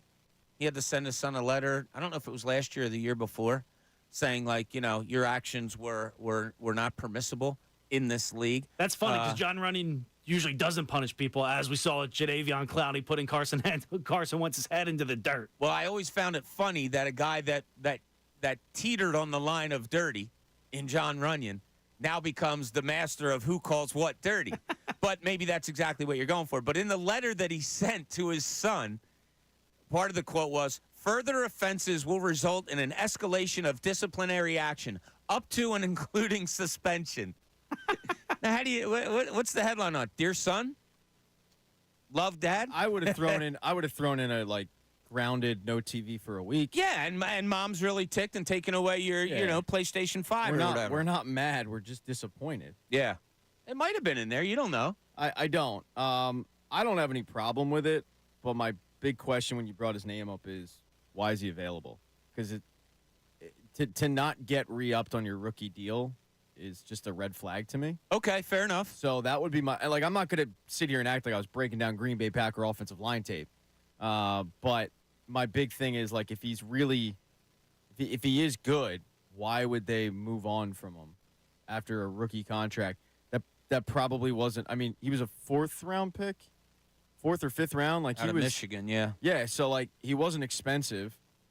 He did take a little bit to kind of get that starting job, so he's probably not all that expensive to re-up. I'd have some questions is all. Right now, Green Bay has around $13 million to spend. Obviously, they're going to make some cuts, probably renegotiate some contracts, but they don't have all the money. What was he at contract-wise? Did I read like $5 million, or is that too high? It's got to be too high, I would think. I thought I saw that somewhere. It might have been somewhere else that I was high. reading. Okay. I mean, I'd have no problem with it. You know, another thing is you worry, well, or I shouldn't say you worry. Do you worry about the pressure that those guys will be feeling? I'm John Runyon Jr. I'm Jeremiah Trotter Jr. You know, I have shoes to fill here. It's tough. You know, the toughness of coming in to play for the city where my dad was. Do you think that comes into play at all, or are these guys just... Rodder, yes. Runyon, no, because he's been in the league for a while. Runyon, yeah, because he's been in the league for a while. Different position. Yeah, it's a less... Not that there are less strenuous positions in the football field, but right guard isn't right tackle. Right guard isn't center. You can get by with a mediocre right guard. I mean, I saw Alan Barbary play, right guard for this squad for a couple of years there. So, like, you can get by at that position. But if Jeremiah Trotter Jr. is drafted by the Eagles in the 2nd round, there's pressure just being a 2nd-round pick. And then, obviously, you've got the name attached to you. Yeah, I would think that's. And he's stepping it up into a position where people in the city are, very eager to see somebody go out there and perform. And if Jeremiah Trotter struggles, as all rookies typically do, they're going to be wanting to move on to the next guy right after that. Runyon Jr. comes in here, and he's a guard. No one's going to know his name unless he gives up a sack. Yep. Yeah, no, that's a good point that you bring on there. The 7 o'clock hour, it's brought to you by the all-new BetParks app. Sportsbook and casino in one sleek, easy-to-use app in Pennsylvania and New Jersey. Brendan, you had a topic here that I found pretty interesting, and it's about the departure of Jason Kelsey. Fletcher Cox, rumored to be retired. So you have a question about the other guys and how it may affect them a little bit? Yeah, a little bit, because I feel like last year we saw the documentary. A lot of people did. Jason Kelce wanted to go out on top, right? So this past year, I feel like there was some sort of pressure within the locker room. Let's send one off with the championship, right? Like, let's send Jason Kelce off with the Lombardi Trophy. Let's send Fletcher Cox out there. Yeah, I know Brandon Graham's still on the team, but I don't think he's so vocal about wanting to go out there. Like, we all know Jason Kelce came back to win the championship. I feel like a lot of guys in the locker room felt that. I don't know if now they're going to go out there and quote-unquote play for themselves a little bit. They probably do that already, but there's no added pressure of that. There's a whole new generation of Eagles players. Go out there and win it for yourself. You don't have to win it for anybody else at this point. I just noticed that B. Gun's wearing a Jason Kelce jersey. It only took me like 2 hours, but I just noticed that it was number 62. It's a bad job by you. Good on you. I mean, I know. It's a good job by him. You're all dialed up in 76ers and Phillies gear on an obvious Eagles day. I mean, look, I'm not going to deny that. No. That's just an accurate statement. I wasn't really planning accordingly when I got dressed this morning, and I'm embarrassed. Oh, I got to tell you, I'm really proud of you today because, we were talking earlier about, people that have to go through things when they're maybe not feeling it. Pat has gastroenteritis today. The Sixers just came out with a release. Yep. We had heard earlier this morning. I'm a game time. We heard it. We heard it earlier this morning that there was maybe some bubble guts going on. Yep. and the Sixers have come out with a release that Pat is dealing with gastroenteritis. And I think that's the release that everybody wanted this week from the Sixers. That was the press release that people were waiting for. I am questionable for the rest of the show, but I'm gonna get it out. No, I just checked. You've been upgraded as probable. Well, So it looks like you're going to finish the show. Yeah. I'm saying. It's funny that we brought up the name John Runyon in talking about his son maybe and all that, because he's another guy that I think was an athlete that I think was really relatable to this city. He became an Uber driver. Like, he just got bored and decided, I'm going to become an Uber driver. Did he really? Yeah. Now, sometimes, like, I don't know if he's still an Uber driver, but, like, he just needed something to do. So he was like, all right, yeah, I'll sign up and do Uber for a little bit. That's cool. I can relate to him on a different level. First of all, he goes to he's friends with a buddy of mine who owns a local establishment, and so we had that in common. Runyon and I did Daily News Live together an awful lot, and, some guys you just feel like, oh, yeah, that's a normal dude. Evan Turner was that to me. One of the most normal. I love that kid. That's surprising. I think that would surprise a lot of Sixers fans. What's that? That Evan Turner was? Because So, full disclosure, the story I told earlier about somebody calling somebody an a-hole, and that kid was that was Evan Turner. Had time for everyone. Greatest cool. kid. Yeah. So relatability, and I just thought of it because you brought up Evan Turner, is one of his former teammates, Lou Williams. Oh, I love Lou Williams. You give me a story about a guy that gets carjacked, like held up, and ends up taking the guy to McDonald's. That's pretty cool. Yeah, and Lou has clarified the story of, like, look, I'm not hanging out with him. I'm just like, I bought him. He needed a meal. I bought him a meal and then got the hell out of there pretty quickly. But still, the wherewithal to go, like, look, man, are you all right? Like, you cool? And then the guy recognizes him and is like, oh my God, wait, I can't rob from you. You're Lou Williams. Like, So that's a cool story. That was in Philly, it's too, unfortunate. right? That was in Philadelphia, I believe. It was, yeah, it was. Pat brought that up one day, and I said, oh, yeah, I kind of remember that. He goes, dude, I'm reading your story. You're the one that wrote the story. And I was like, all right, sorry, Pat. There's been thousands of story written that I forgot about. But anyway, I've got to tell you about Fanatic Knockout Tournament, Pat. You can't wait. I can't wait. It's the Knockout Tournament, and it's back. Starting this Monday, 3/11, listen for your chance to win a pair of tickets to see the Sixers take on the Clippers on Wednesday, March 27th. After the game, you'll head to the court where the Sixers just played, and you'll battle your favorite Fanatic hosts in Knockout. Visit 975thefanatic.com for complete details and another chance to win. Presented by Ferguson HVAC, your Delaware Valley Train Heating and Air Conditioning distributor. Visit TRANE.com to find a dealer near you. Are you gonna play 97.5 The Fanatic. Are you going to play this year? I have been asked to referee. Who asked you to referee? The higher-ups at this radio station. Actually, Bruce Beasley called me the other day. Caroline sent me down. Caroline Beasley sent me a striped shirt. These are lies. No. Dan Hilferty, who runs, Comcast and all. Reading on the Sixers YouTube. PR department. Everyone has asked me to Chris Miller. be Bob's not relatable. Mopar. Why isn't Bob playing? I want to relate to him. I don't know how many times I can tell you this, Not Pat. relatable. Bob Not is relatable. retired, okay? Not relatable. Bob doesn't play anymore. I didn't see a press conference that said you were retired. Bob's not that guy. Bob doesn't do press conferences. Bob gets out there and he's throwing balls with the kids. The kids get time for Bob. The listeners don't. You aren't relatable. I am you relatable. Aren't that guy. You're not. I am. All right, I'll tell you what. We'll bring you beer and then you'll play. No, I especially don't play sports after having beer. No, never. We'll put a beer right on the charity stripe and then Bob will show up. Ooh. I have my representation. You have no representation. No. Jenna Cooney represents her father. She has knocked out Jamie Lynch 3 years in a row. I witnessed that. I don't need you telling me what to do. This dude's retired, Pat. I'm going to bully you into playing. Yeah, it's what the people want. It's not what I want. I don't want to see it. That ain't going to work. work. What the people want. That ain't going to work. We appreciate you joining us here on this ugly, ugly Tuesday morning. If you want some more ugliness, go to Fox 29 because you're going to see me on camera in a couple minutes. Good thing we have the beautiful Jen Fred here. She'll make me look even worse because she looks good on TV. So when we come back, a little bit, some more Eagles talk, obviously, but I want to get into the Sixers. I do want to get into what did we see the last two games? What are we expecting to see coming up? Because this is a tough little run that they have going here, and they have to keep their head above water. This is the John Kincade Show here at 97.5 The Fanatic.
Pat Egan continues. 97.5 The Fanatic and 97.5thefanatic.com.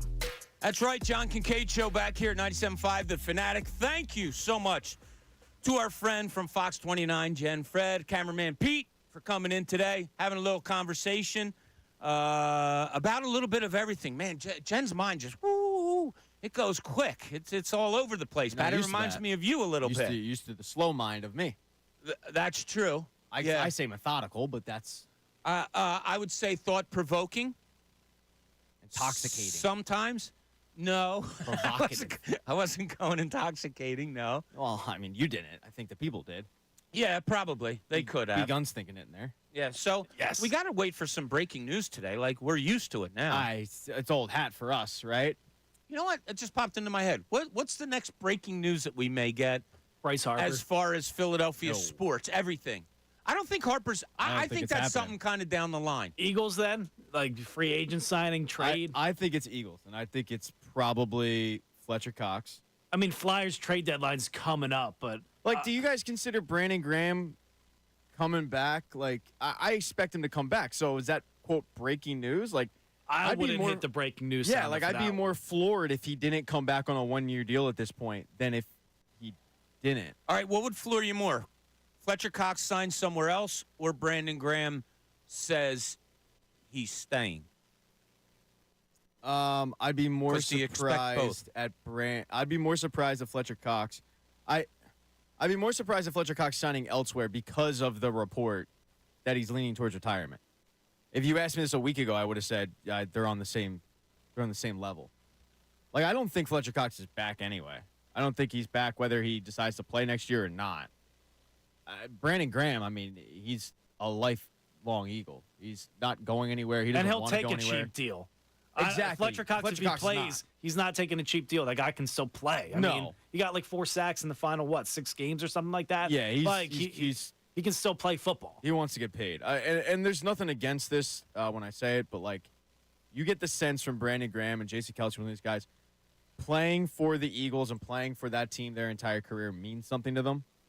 And they want to be loyal to the organization because the organization's been loyal to them. I never got the sense with Fletcher Cox that was the case. No, remember, he almost won it out a couple of years ago. So I Almost went to the Jets last year. Like, that's fine. I mean, that's the norm. Like, that guy is the norm. That guy is, not the minority. So the minority is the guys like Brandon Graham and Jason Kelsey and Lane Johnson to an extent where they'll go, no, like, it's cool. All right, I so just want to be here. let's break this down among the 4 teams just because it popped into my head. The next breaking news for each of the 4 teams. Okay, Eagles, it could be a signing. It could be Fletcher Cox. All right, let me go back to this real quick on the Fletcher Cox thing. Do they need him back? I would say yes. I thought you would say yes because you've talked about he may have been the most stable Yeah. defensive He was lineman the on most the consistent one they had. Okay. I would go yes. Big- But you say I would yes? say yes, too. I mean, I can't trust Jordan Davis. I think Jalen Carter's going to have a big year, big career.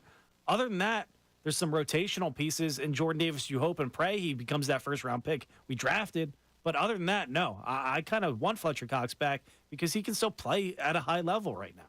Okay, so what is the next news we do get out of the Eagles? It can be general or specific. Is it a Cox announcement?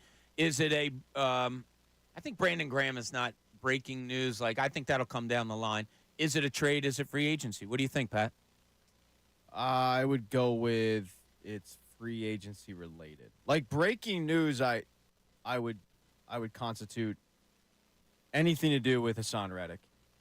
I think will probably be the next breaking news that happens because that's. And what is it? I would say an extension. I think Howie's. I don't know why. This is but just that's a feeling. a fandom in me, like hoping more than Right. anything, because I don't really have a good feeling on it. I mean, a week ago I was saying like I'm pretty sure he's the reality is he's gone. Every But that day was- there's a new rumor with the Yeah. new team interested, though. It's scary. And every day that goes by, like, I had somebody tweet at me a week ago that was like, well, the Cowboys are interested. Yeah, every team's going to be interested. Like, every team's calling the Eagles to see what they want on him. Sure. Because he's one of the best pass rushers in football. I don't like the fact that it's gotten to this point.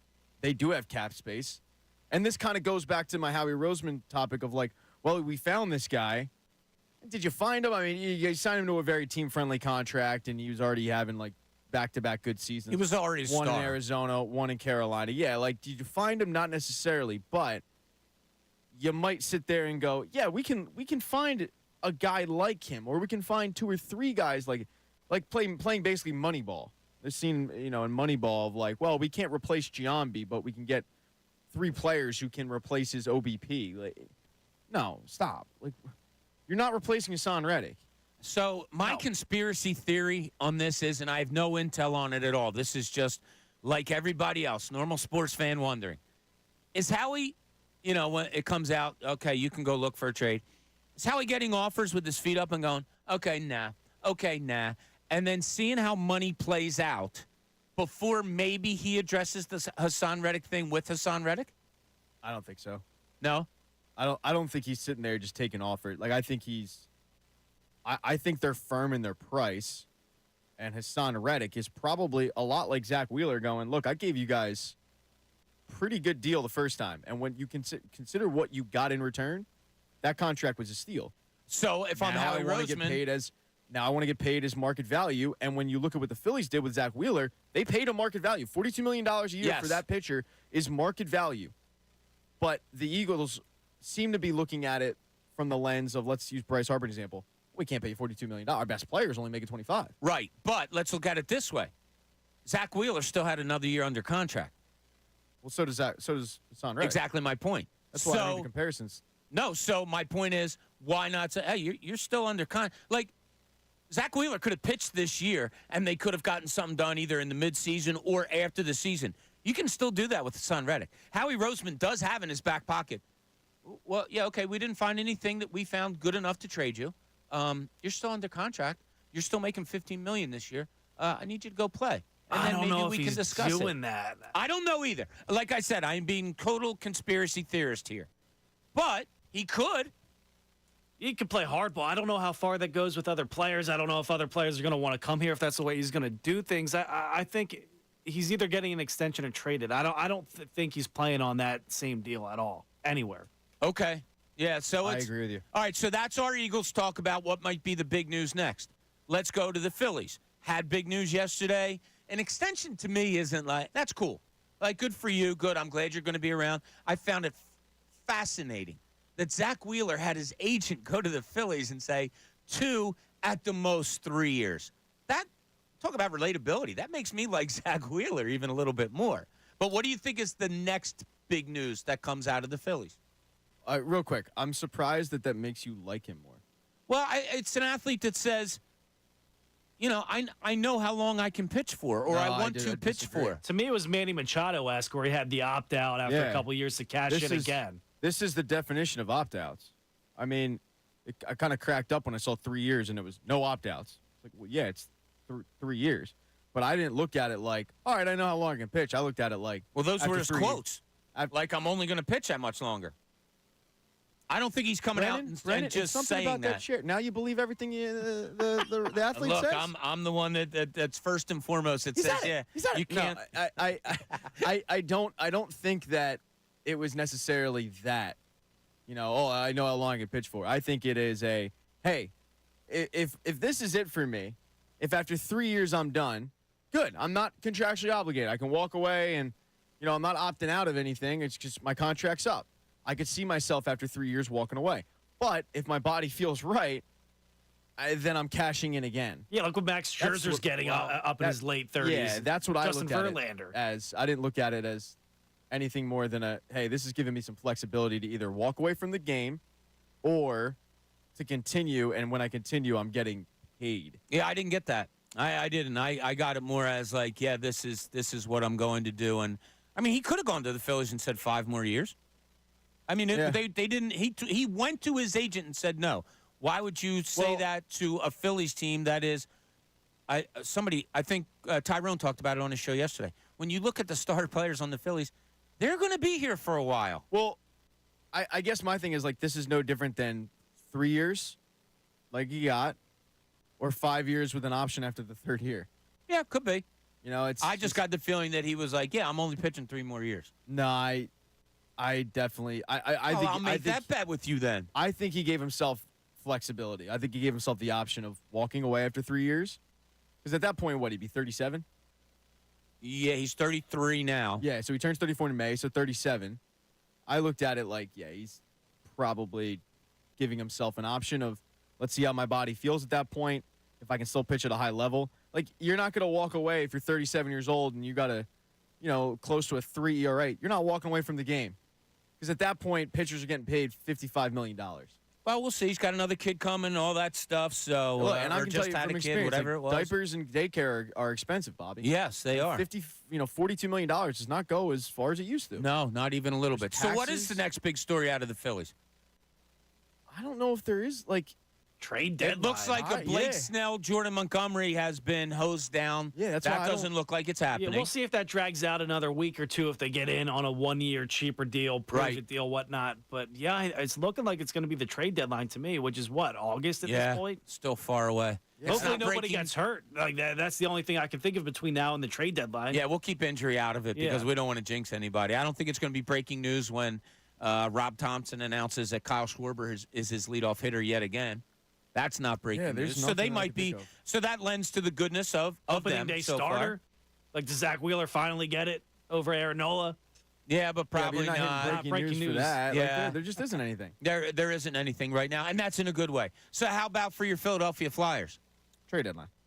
Trade deadline coming up. Is it breaking news that a Walker gets traded for a second-round pick? Or Like Sealer, He'd be a first-round pick. Sealer's on the block a little bit, or an extension. I know there's talks of, so maybe that. Whatever they do, it's going to be breaking news because if they sell off, whoever they sell off, they're getting a decent return because of the position that they're currently in. And it wouldn't be the stupidest thing to sell off at this point when you look at the slate of games they have in March. And it's not just that individual thing, right, Pat?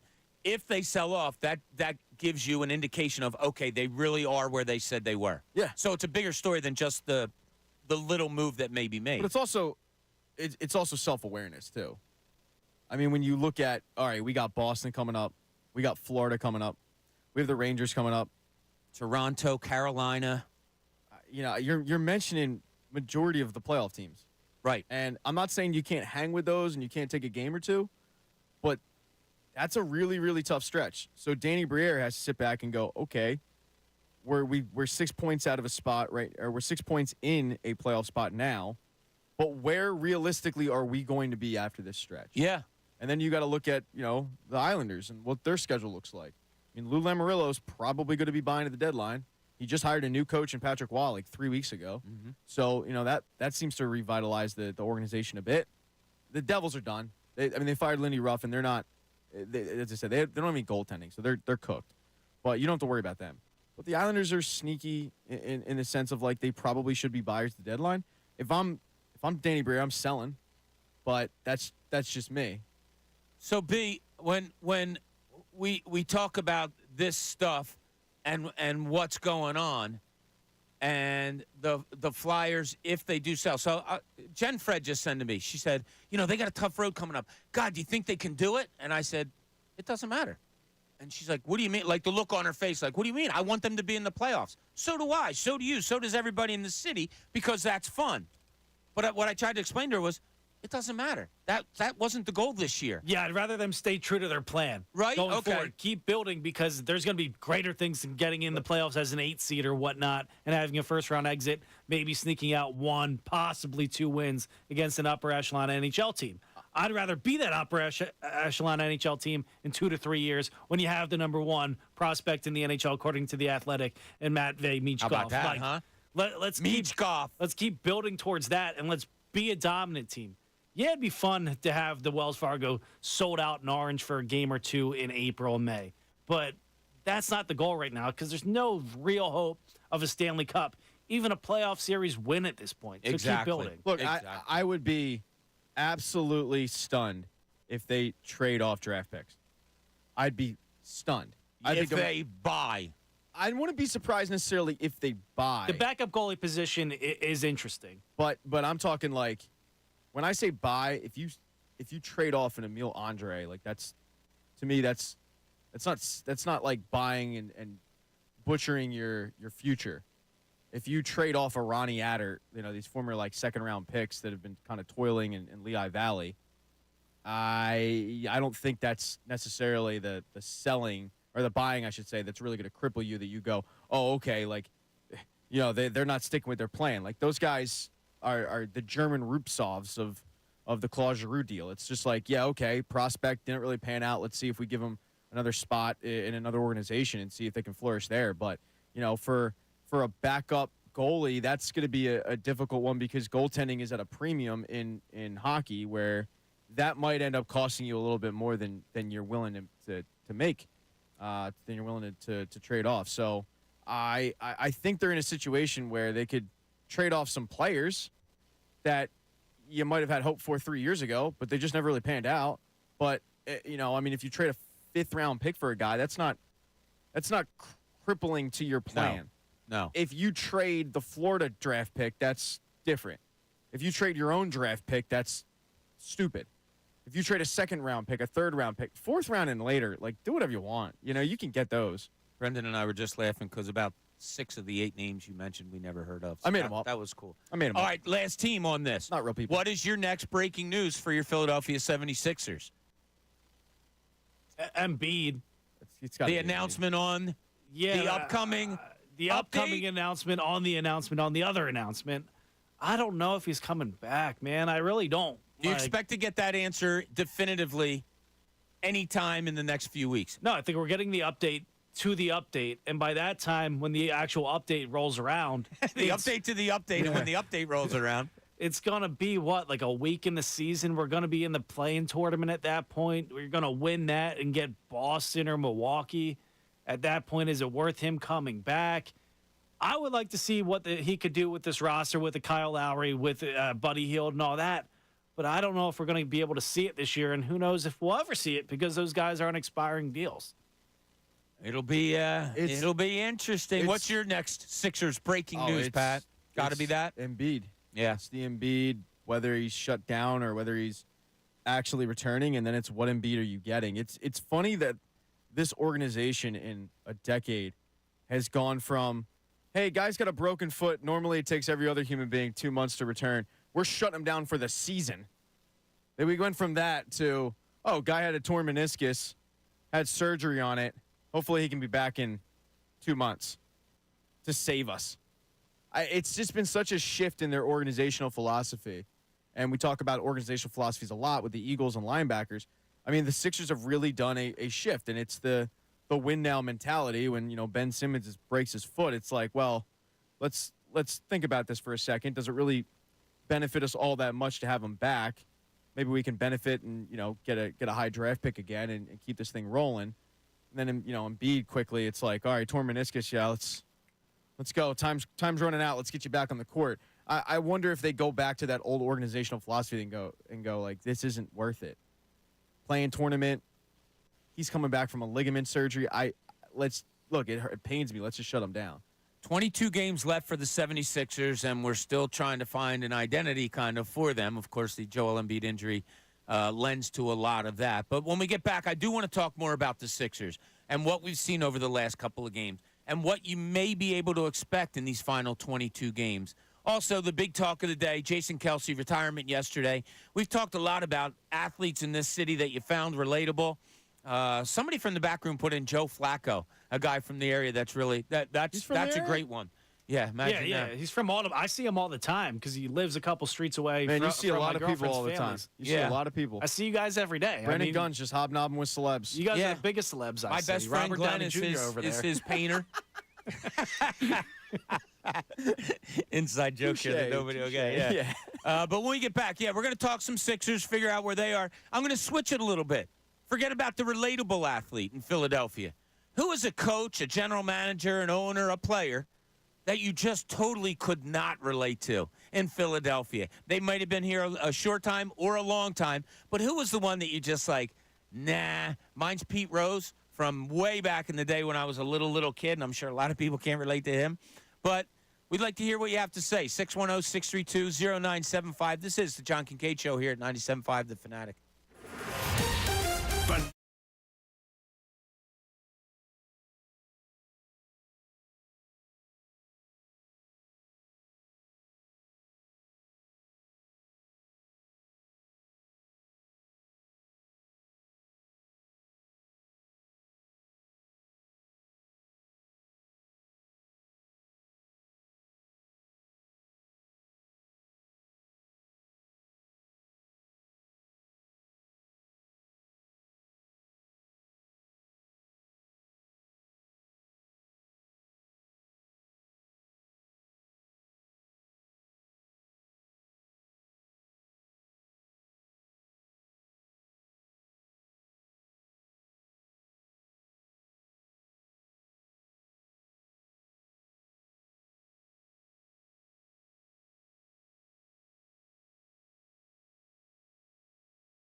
Joe here at 97.5 The Fanatic. Happy Tuesday to you.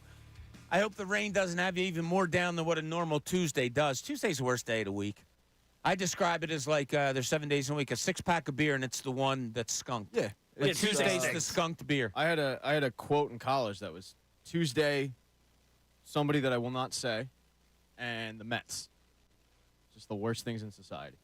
Tuesday. I will tell you off air. I'm not going to tell you it on air because then it gets in a whole thing. But it was a well-known historical figure. I was like, these people are the worst, and it's something I don't like. And but it was Tuesday and the Mets, and there's nothing good for Tuesday. Yeah, there was TV Taco sucked. Tuesday. Then LeBron had to come and ruin it, like just being annoying with it. So Yeah, that was Nobody a good can ruin thing. my Taco Tuesday. I love tacos. Taco LeBron Bell's ain't trying to- ruining it. Nobody's ruining it for me. Jack in the Box. Did you ever go to a Jack in the Box? No, I thought they were like Did you? California only. Yeah. They are now, but when I was a kid, there was one by our house. And when I was on the road and I would see a Jack in the Box, it was like, oh, now I love Taco Bell too. I only do fast food every once in a while. Taco Bell Sometimes is I'll have a good. craving. Taco Bell's good, but Jack in the Box had something, I don't know. Man, maybe it's just a long childhood. I didn't even know they had tacos at Jack in the Box. I don't know what they served there, obviously. Yeah, it was I have pretty no cool. idea what they serve. I've never been. All right, you know how I like to ask you trivia questions. I'm going to ask you one real quick, Pat, Okay. before we do a recap of what's going on. I love showing my ignorance. Go ahead. NHL. Okay. First NHL player to score 50 or more goals in 8 straight seasons. Oh. He did it in 1985, and then he also did it in 86, but he was the first one to do it in 8 straight. He first did it in 85? Yep. Well, he did 8 straight in 85. So And he he was hit the first one. he hit the eighth Yep. in 85. From his rookie year until 85, he had 50 Mike straight. Bossy? Very good. This guy is good. I'm all over it. There was All right, there let me ask you, who's the first guy to score 50 goals? Maurice Richard. I think it was Bobby You Hull. can't not see. You can't do that. I think it was Bobby Gotta Hull. That know the is answer. such a penalty. You It cannot is. ask I a trivia agree. I'm not question happy right now. I'm without embarrassed having of the myself. answer. All right? So Mike Bossy did it. I'm a fake hockey guy. Wayne Gretzky went 9 straight seasons with scoring 50 or more goals. How many goals do you think he averaged in that stretch? Oh, 57. B? 9 straight seasons, he had 50 or more goals. How many do you think he averaged during that stretch? 61. 68. That's insane. He went 55, 51, 92, 71, 87, 73, 52, 62. Like, that's incredible. Yeah, that's absurd. Yeah. So, talk today. Wait. Where did that come from? I'm sorry. Where did what come from? Where did that question come from? It's just so Today's random. the anniversary of the day where Mike Bossy became the first NHL player to score 50 or more goals in 8 straight seasons. Okay. Is that all right? Is that cool? That's I like to cool. look at this day in Maurice Richard's sports. right. I don't know. There's something with Bobby Hull. Oh, you know what it is? Yeah, he was the father of. No, it's Bobby and Brett were the first father-son combo to score 50. Oh, okay. But Maurice Richard first? was. Yeah, I believe they were the first. Who else would there have been? Well, somebody had to be first. I mean, I don't know, but Well, I'm just saying they might be the first and only. they very well could be the first and only. I don't think Gordie Howe had a kid in the league that scored 50. I don't think so either. Speaking of family members, though, an interesting question I saw on NFL Network last night. Is Jason Kelsey and Travis Kelsey the best brother duo in NFL history at this point? Over at Peyton Manning, Eli Manning. No, I No. still go Peyton and Eli. You go them? I think so. I mean, yeah. those are 2 Hall of Famers. Yeah, but these Eli 2 might be Manning- Look, too. I know, and Eli has. I've never once, and this is my argument with the Hall of Fames and stuff. Like, I've never once was terrified of him. Never. But the Hall of Fame is like, you look at the numbers, he's a Hall of Famer. Yeah, but they're Jason and Travis are going to be there, But and you're right, there's Jason, an you're argument right. that they're both the best at their position You're right. in NFL history. You're right. Peyton Manning's probably the best out of the 4, I would say. I was too quick to say no, but I still lean right now towards Peyton and Eli. But yeah, it's probably closer. If you rank the 4, you got to go Peyton 1, Travis 2, Jason 3, Eli 4. No, I go. That's my I go, order. I go Jason Eli. too. Really? Jason's arguably the best center to ever play. Yeah, I guess you're right. I mean, Peyton's arguably the best quarterback, and then Jason's what, as you said earlier, at worst third. Yeah. So I mean, It's Eli, amazing we just watched that. Eli was never that, and Travis could possibly go down as the best tight end ever. But I mean, that's a long list right there. You know, it was funny yesterday. I'm on Twitter and I'm watching former Eagle, Emmanuel Achu. Yeah, Emmanuel Acho. He was showing a highlight of Jason Kelsey, and he's like, I was standing on the sideline when this happened, and it was unbelievable. And he proceeds to show it. It wasn't the play that amazed me so much, and it was Jason Kelsey throwing a block and then leading the running back and running faster than the running back down the field. The thing that amazed me was it was from like 8 years ago. Yeah.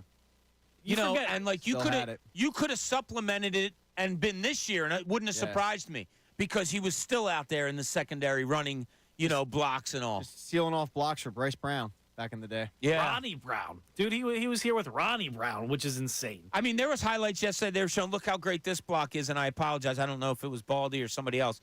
And it was blocks that he was throwing 2 blocks on a run by Darren Sproles. You know, and the thing being, not only does it show his longevity, but it also shows how good he was at the end of his career that you could have supplemented that running back for DeAndre Swift, and I wouldn't have been surprised. Man, analysts loved Jason Kelsey because I feel like they don't get a chance to really point out good offensive line play, and it's something that we as fans don't really look for either. It's, you know, we all know the whole thing. If you don't hear an offensive lineman's name, it meant they had a good game. Chris Collinsworth's favorite player on the Eagles every year was Jason Kelsey. Is that right? It seemed like he just lived. He lived to point out, look at this guy get to the second There he level. is. Yeah, like exactly. It was funny because it would happen at least once a game where Chris Collinsworth would point out Jason Kelsey, you know, getting to the second, third level, and then pointing out, you know, this guy at his age, he still gets it done. He's one of the best in the league, and blah blah blah. Like, he would always heap love on Jason Kelsey every single game. Because it's cool when you're writing a story, covering a game, you know what the lead story always is. All right, if you're the analyst of a game, it's going to be a wide receiver, quarterback, running back, usually, right? If you're writing a story, it's going to be the best player on the team. When you have something else that you can hook your teeth into as far as a story goes, it's great. So I guess that's what Collinsworth did with Kelsey, because it was something, like you said, Pat, that's not usual around the league. Watching No. Jason Kelsey run out in front of running backs and wide receiver on screens, I got to say, it's probably one of my favorite things about Eagles football over the last 10 years. By far. I mean, that guy getting on the second and third level and just running people over.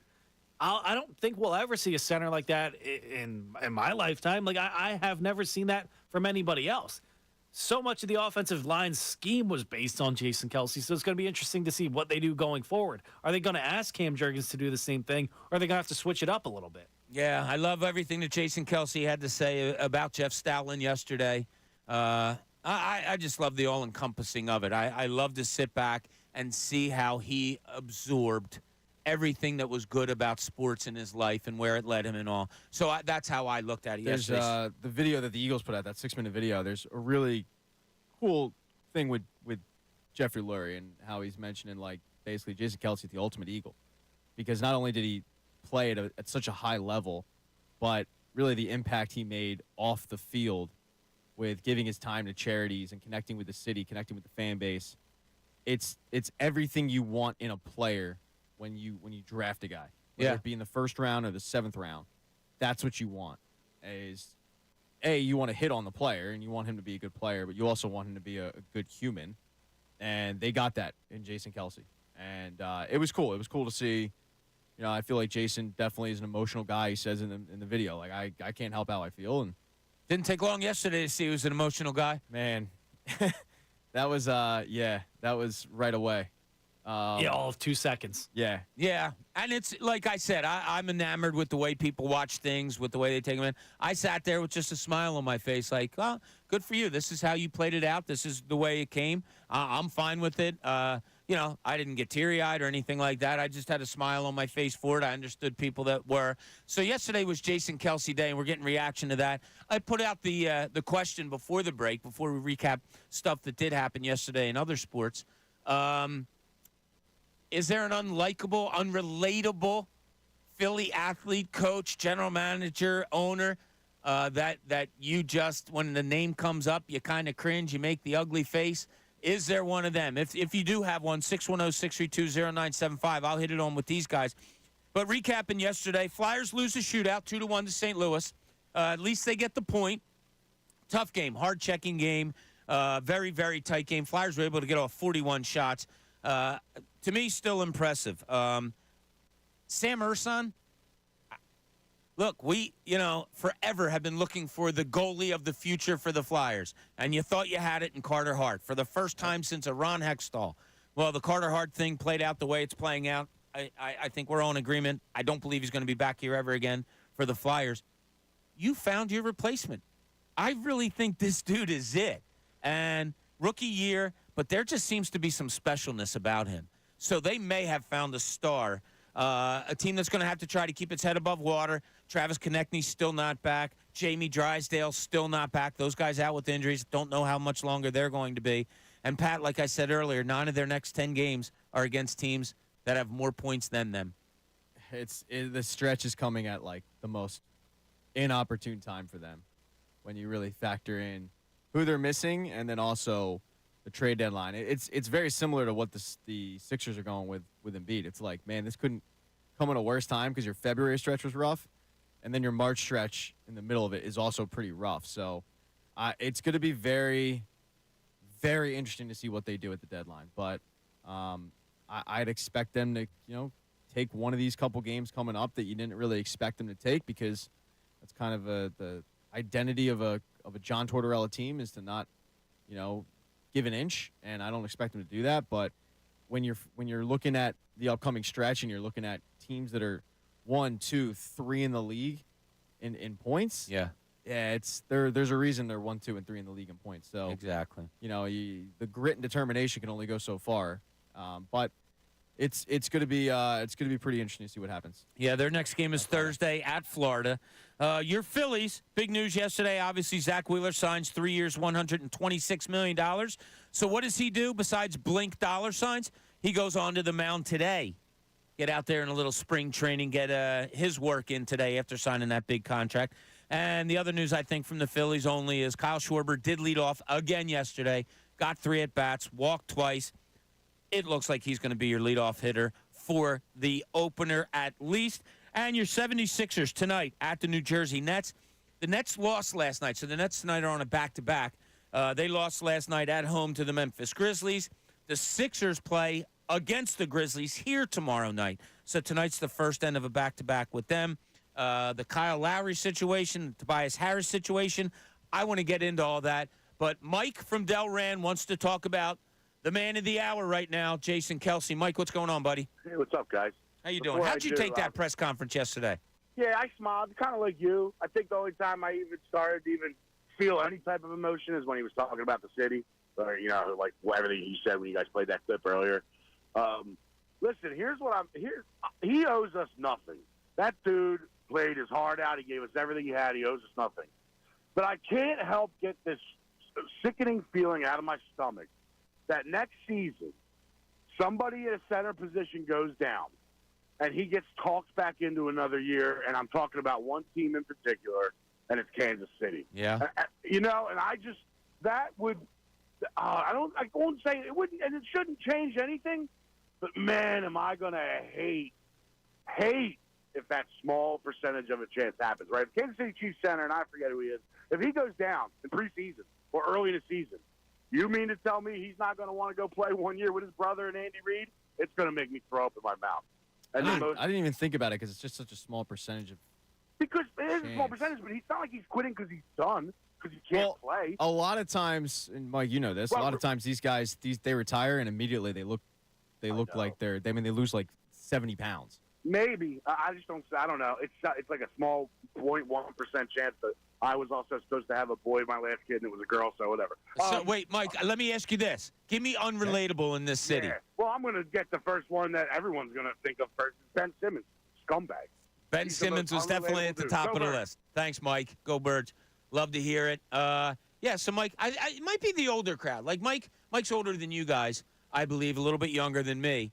Maybe it's the older crowd that watched it with just a smirk on your face and said, "Okay, go ahead. Have at it. Do what you're going to do." That's just the way I went. Pat came in this morning and said, "No, it sucks. It was sad. I hate that he's leaving." I would hate that scenario that Mike just threw out there. I don't want to see him playing for another team, and I don't think it would happen. I mean, it's hard for me because Jason Kelsey literally started playing when I was in high school. Like, so I don't see people retire that often. I'm so kind of new to it, where I see some of the guys I looked up to as a kid, literally a minor, retire. I haven't seen it that often. So to me, at this point in my life, it's still sad when those guys go. I didn't think about Mike's scenario because, as I said, it's just such a small percentage. I mean, you need a center to go down. Then you need Jason Kelsey to be willing to play. Now, yeah, I mean, you go, okay, well, it's his brother. It's the guy who drafted him and Andy Reid. And there is the family angle. Like, they live here. I don't see his family being cool. Yeah, with they him live going here. to Creed KC. Humphrey's a great center out in Kansas City already, so he would have to get hurt. I think he's done. Like, I don't think he's, and I don't think at this point he wants to play for another team. Like, yeah, I understand the lure of playing with his brother and all that.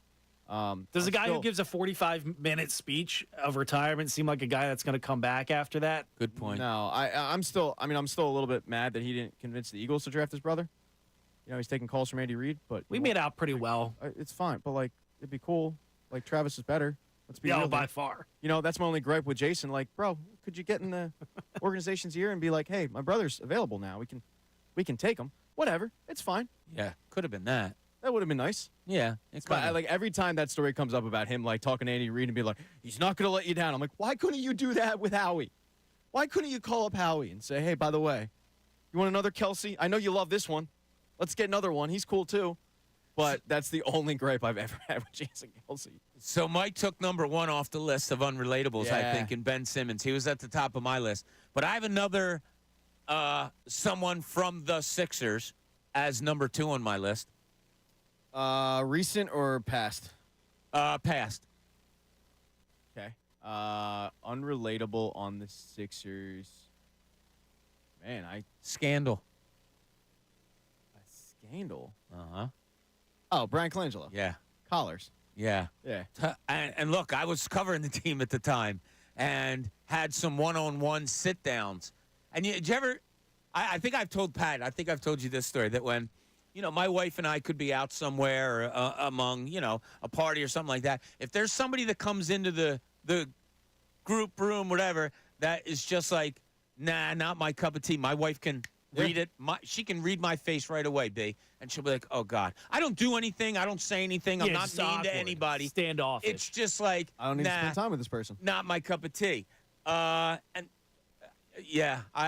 had sit-downs with him where it was just like, It's awkward. dude, I can't relate to you a little bit. So like, not a little bit. And he probably didn't care about it. Like, he didn't need to relate to me, and nor me him, and maybe he said the same thing about me. But, no, that was... Dude, that was one. I have said this since the moment he got hired. He is the poster boy for nepotism, because Pat, that's one of the biggest themes of your life. It's unfortunately a trend in the industry of this and sports. But yes, my last name is so and so. I get a job, and for him, Jerry comes in, and he opens up a GM search, and it's the first time in my life in any sport that I can remember where there was no other interviews. You never heard about somebody coming in and interviewing for the job. You never heard about, so-and-so's in town and they're meeting with the team about the vacant whatever. No. It was Brian Colangelo's job. He was the only person they interviewed. They had seen enough. And he was terrible. And he wasn't good. Like, he made, I think, 1 or 2 okay moves I didn't have a problem with at the time, but for the most part, I always look back at the Jason Tatum move for Markelle Fultz, and It was never going to happen. we have so much revisionist history for that move, whereas I was here when it happened, and nobody other than 1 or 2 people, but no one was bringing up Jason Tatum. Everybody the wanted Sixers. Fultz at that point. Fultz. It was Fultz. You got the missing piece, and I don't think that trade has shattered the organization. I mean, they gave up a draft pick. I don't know what it became, but Jason Tatum becomes a superstar. That's what sucks about it. You were never getting him. Boston was taking him with the first pick if they didn't trade back. But whatever, the Lakers would have taken Markelle Fultz. Everyone's convinced the Lakers would have taken Lonzo Ball. I'm I don't think they would have taken that headache with his father. So they would have taken Markelle Fultz, who's the #1 point guard on the board. And then we get Lonzo Ball, who had a similar career path to a Markelle Fultz. He doesn't play anymore. His Yeah, knees well, are that's messed up. his knees is fortunate too. I think he's just started getting back on the court recently.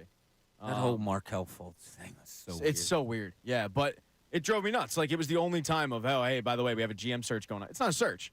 You're hiring your son, and the whole Burnergate and stuff. He was a small-minded individual. You have any, B? Do you have an unrelatable coach, owner, the GM, first one that came player? to my mind is the all-time leading saves guy for the Phillies, Jonathan Papelbon. He's such a creepy weirdo. Like the way he he left Came the to my mound, mind immediately. grabbing his unit to the people, the fans of Philadelphia. It's the way he addressed his teammates. It wasn't in the way of calling them out to make them better. It was just calling them out in a public space. It was stupid. He used to go on the big screen at the Phillies games when I was a kid. And the Phillies stunk, and it would drive me crazy. They would ask the guys their first job ever, and he's like, "I glazed hams." I don't relate to that guy at all. Like, he's such a he's a Southerner. He's so different than me. He's a Jo. He's the first guy that came to my mind. Yeah, I still went don't deep. like him. I still can't stand him. I've heard interviews with him, and he's explained coming to Philly. And part of it was I didn't like that move at the time anyway, because We were that's done. That's a win now move. The Phillies gave up their first round pick to sign him. If they waited like a week, they wouldn't have had to do it. But Ruben Amaro ends up signing him anyway. You're signing a closer when the window's closed. I mean, it made no sense at the time. It was terrible. Yeah, it wasn't very good. And then he's getting into fights with Harper in Washington, which was funny. But Yeah, I liked it at the time. yeah, I mean, like, I wasn't really alive for him much, but like I know people are thinking about it. Norman Bremen, Oh, man in France, like you talk about not getting it and then threatening to move the team and all that mess and Arizona. and actually your brethren in the media did a great job, getting that story and reporting on it. And Mike Sealski a couple of years ago wrote a really good piece on how that story came out about the Eagles moving and how it basically traced back to like someone that worked with his daughter or something in a grocery store. It was, but you can find it on Philly.com's archives. But really good piece. But that is the only owner I can think of because we've been really fortunate in the city where we've had good owners. We've been fortunate in the city with owners, players, GMs, I mean, pretty much. Pat Croce throughout was the- like the most, not to cut you off, but he was probably the most relatable. Yeah. Walking up the bridge, the Walt Whitman Bridge. I covered him when he said he wanted to take over as president of the Flyers or something, whatever. I went to meet up with him, and they're like, "Yeah, you go to the Millville Airfield." And I'm like, "What?" They said, "Yeah, he's jumping out of a plane today. You can talk to him when he lands." Okay, out I went to a Millville or something airfield to talk to Pat Croce there. Very relatable. I think we've had a ton of relatable here. Yeah, I that's agree. why the question I'm putting out there now. Who was unrelatable to you? Who was someone that, like, here's my unrelatableness, and I hate to keep bringing it up here, but it's just like, it's not the actuality, but somebody you couldn't sit down and have a beer with. Somebody you couldn't sit down and have lunch No, with. and it's funny to go off that. I love the fact that Jason Kelsey drinks beer too, but it's not all about that. I had No. one of my heroes across from me at a bar. He was by himself, and I'm just like, this is depressing. That's not relatable to me. It was one of my all-time heroes. I used to dress like this guy as a kid playing the sport. I'm not going to It was put the hip guy hip-hop, out wasn't there. it? It was hip-hop after Yeah, it he was got let go hip-hop, by the RIP. Sixers. But it You was went, just like, you went as hip-hop geez, for Halloween. I would never want to be that guy who's at the bar by himself who just had a Hall of Fame career. Like, I would never want to be that guy. Jason Kelsey, when he's at the bar, he's hanging out with the people. The other guy was just kind of sad. So it's There not are- all about drinking and having fun. Yes, there are people, and no BS, like Bob, you're one of these guys where people gravitate towards you at a social event. Like they want to be around you because they realize that that's where the good time is. And then you have other people who kind of just are loners, and they'll sit at the bar by themselves like you're talking about, and they just, they want to be left alone or whatever. But Jason Kelsey is the everyman who it's like, all right, that's where the party is.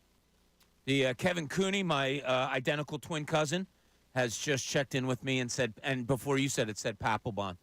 So he was on the same one with you. Not So, likable. yeah, while it's a cool day, reflection day, okay, Jason Kelsey did what he did. Cool, congratulations. Glad to hear. It brings up a relatability factor. We're going the other way. Who did you not find relatable? I love stories like this because I think it's fun. We don't have any personal, in-depth stories a lot of times, but just someone you think you couldn't relate to. When we get back here on the John Kincade Show, somebody's getting honored in this city. We're going to talk about that, and Pat's going to ask us a question on it. This is the John Kincade Show here at 97.5 The Fanatic. Fanatic Sports update. Next stop, Canton, Ohio. I'm Brandon Gunn, and this update is brought to you by PJ Wheelahan's Half Price Wings. Attention all students, your favorite PJ's wings, including Wing of the Month, Flaming Pickleback, are half price every Tuesday.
WPEN HD1, Burlington, Philadelphia. A Beasley Media Group station. Broadcasting live from the Comcast Business Studios. Powering possibilities. 97.5 The Fanatic and 97.5thefanatic.com. The John Kincade Show with Bob Cooney and Pat Egan continues. 97.5 The Fanatic and 97.5thefanatic.com. So much going on here today at 97.5 The Fanatic. This is the John Kincade Show. Bob Cooney, Pat Egan. We got Brendan Gunn behind the glass. Another sports update came across. It's not the breaking news that we had yesterday. It's exciting news. But it's pretty cool. Yeah. So our very own MBG, who we talked about yesterday, head of national sales of every company in the history of the world, who is leaving us at the end of this week. Not happy about that. No, not at all. Well, she's in a bowling league. And last night, I guess because, it's her going away present to us as she embarks on a new adventure after this week, bowled a career-high 132. Huh? Way to go, There you MBG. go. There we go. Now, there's more to the story. Oh, what is it, you ask, B. Gunn? How about that 2 weeks ago, we were sitting out after the show, a bunch of us talking like we do, and she was talking about her bowling escapades, and one Andrew Salchunas said, "Oh, what pound bowling ball do you use?" And she tells him, and he says, "I think I have a bowling ball in my basement," because he moved into his Just collecting wife's dust. parents' house, and there was stuff, and they got rid of a lot of stuff, but there's still stuff remaining. He brings it in. She bowled with it last week, got a career high. Bowled with it this week and got a career high. Coincidence? Something to that ball. Something's going on there. So we're going to get MBG on air on Friday to say goodbye, because just a little inside. We get here early in the morning. We get up 3:30, 4 o'clock in the morning. You need people in your life, in the office, during those times that make you smile a little bit. Yeah, it's not an easy time of the day. Yeah, she's one of just them. like one of them. And yeah, she's such a good kid, and we Stops appreciate by with her. donuts at least once a month. Yeah, just Like, always smile. Like, I think Donna, my wife, described her as just like cute as a button. And she just is. She's just a great, great girl. So we're going to miss her, but that's just a little insight to that. All right, Pat. Yes, Bob. Anniversary's happening today from 1973. It's one of the biggest. I'll give you hints, and I want to see if you or Brendan can get it. It's one of the biggest. No, it's one of the most infamous trades in history. It involves the New York Yankees. In 1973. Uh-huh. It involves the Yankees in 73. Reggie Jackson was a free agent. I'll give you the names. Fritz Peterson. Oh, I know. Yeah, okay. No way. You know this? Yeah, they swapped And Mike wives. Kekich. Yeah, they swapped wives. Swapped swapped- wives I'm in the sorry. most I'm sorry. infamous trade in baseball history. They swapped families. They because each of them had they were like, hey, you take Joey and Sharon. I brought this up on Pat's take. This is real? Yeah. Yeah, so in It was the 70s, man. 1973, It got wild. Fritz yeah. Peterson and Mike Kekich engaged in the most infamous trade in baseball history. This is from the New York Post years ago. They traded their lives, literally. They swapped wives, they exchanged pets, and they essentially traded families. It was perhaps the single most 1973 thing that happened in 1973. Yeah, I mean, it was That different, is different time. insane. I hadn't heard of it, Pat, so Yeah. good on you Well, for it. you don't listen to Pat's takes when I brought it up a month ago, so. Who'd want to deal with somebody else's kids? And here they are, just hanging Yeah. out on a boat, Hey, sailing together. I'm not good at king shame. Get it, Fritz. Get it, Mike. But yeah, I mean that's an interesting hey, It's not bad. hey, your wife's hot.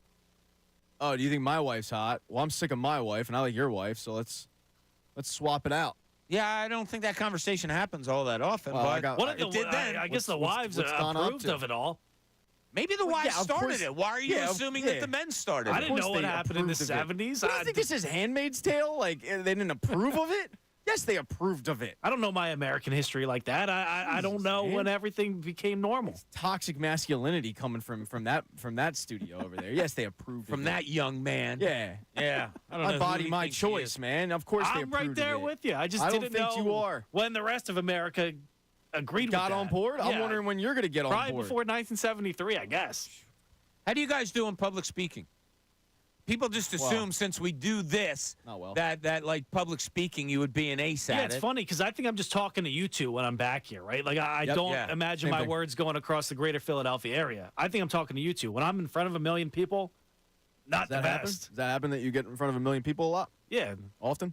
always. I'm right there with you, and I've told people this. When you are doing this job, you don't even think about it going over the air. You just think about, hey, I'm talking to 2 guys right now. That's it. I had to give a best man speech. I was a wreck. Is that right? I was an absolute wreck. Yeah, it's got to be scary. And there was, not to sound like, not to sound arrogant, but like there was pressure on me because the bridesmaid had said, "Oh, I'm not going after Pat. Like his speech is going to be good, so I'm not going." It's going to be that good. And now I'm worried that the speech I wrote in 10 minutes is going to suck. And then the first joke I threw out there just died on the table. Now the rest of it was okay, but like to this day, I'm like it. Yeah, it doesn't sit well with me. Yeah, it's probably got to feel like the longest 10 minutes of your life. Like, I mean, have you done it a lot? No, I mean I had to do it in college. Like, for we all had the presentations. public speaking class, that's, right? I was that's fine as far in college. as I've gone. Dude, I was fine in college because at Newman we had classes that were like 20, 25 kids. I didn't give a rat's ass about those kids. All right, You'll never see them Half again. of them were 25-year-old hockey guys that were illegally on scholarship. Great roller hockey school. Yeah, great. It's a great hockey school. Yeah, but like I didn't care, and like I mean, I remember the one public speaking. I just completely winged it. I just got up there and just started going. I never got nervous with that, but at an event like if I have to give a speech at a wedding, yeah, I don't handle that well because that's something like people remember that. Yeah, and people remember the bad ones too. Like you can tell right People, away. I could tell you immediately off air the 2 bad ones, the 2 bad best. It's always the men, by the way. It is the 2 bad best men speech that I listened to, where it was like, oh God. Yeah, like, you what remember is this that. dude You're like, I don't doing? want to be that guy. No, I mean the girl always gets up there. For those of you who don't know, nobody cares. Just get to the point. But usually those are like the girls' speeches are nice and emotional and that, and then the guy gets up there and it's like, if you get a best man that isn't all that entertaining and funny, and he tries to be, it could be a long. No, because you got to hit the jokes, you got to hit the sentimental stuff a little tiny bit. Yeah. But if you're not funny, then it's awful. I imagine you've given some, Bobby. Yeah, a lot. Your favorite ones are like when a coach will call you and say, "Hey, can you come talk to my kids or whatever?" Like at my old high school. Do that once in a while, summer camp or something like that. There's been some best man speeches. I've given a lot through the years. The hard ones, yeah. I mean, I'm at the age now where my last few have been eulogies. And, one of my best friends a year ago, that was tough. You just have to get yourself in a different place and think of them, in my mind. Like, I was talking through him. So that got me through that. And, you have such great people surrounding you that you tell good stories and all. But, like, I related to Jason Kelsey. You're a pro athlete. You're not like people just look at you. And John's big on this, the specific words and all that. And, look, it's one of the reasons I haven't played cuts of Jason Kelsey yesterday. I don't want to analyze what he said. I like people love it. People, might not like what I'm not. My point just being like these guys are professional athletes. We assume that they're made to get behind a microphone and be great there, too. I thought he showed a humanness yesterday that made me sit back and just smile and say, go ahead, man. This is your time for 40 minutes. I hope everybody takes in what you're I would very saying. much cry in a situation like that myself. Like, I didn't cry because he was crying, but if I were to look back on my career and all that and all the good times, I would probably shed the waterworks myself. So I thought that's another piece of relatability that we're talking about. Jason Kelce seems to be big into like mantras and creeds that you live by, and like statements that his parents would say. He'll constantly bring those things up. Like words will really stick out with him, and he'll latch onto it and use it as like a very, very meaningful thing in his life. And in the video that I keep referring to on Eagles Twitter, you can go. Yeah, I got to see it. watch It's like that 6 minutes. today. One of the things he said was like, my dad always told me play every down your hardest because you just don't know when the last one's going to happen.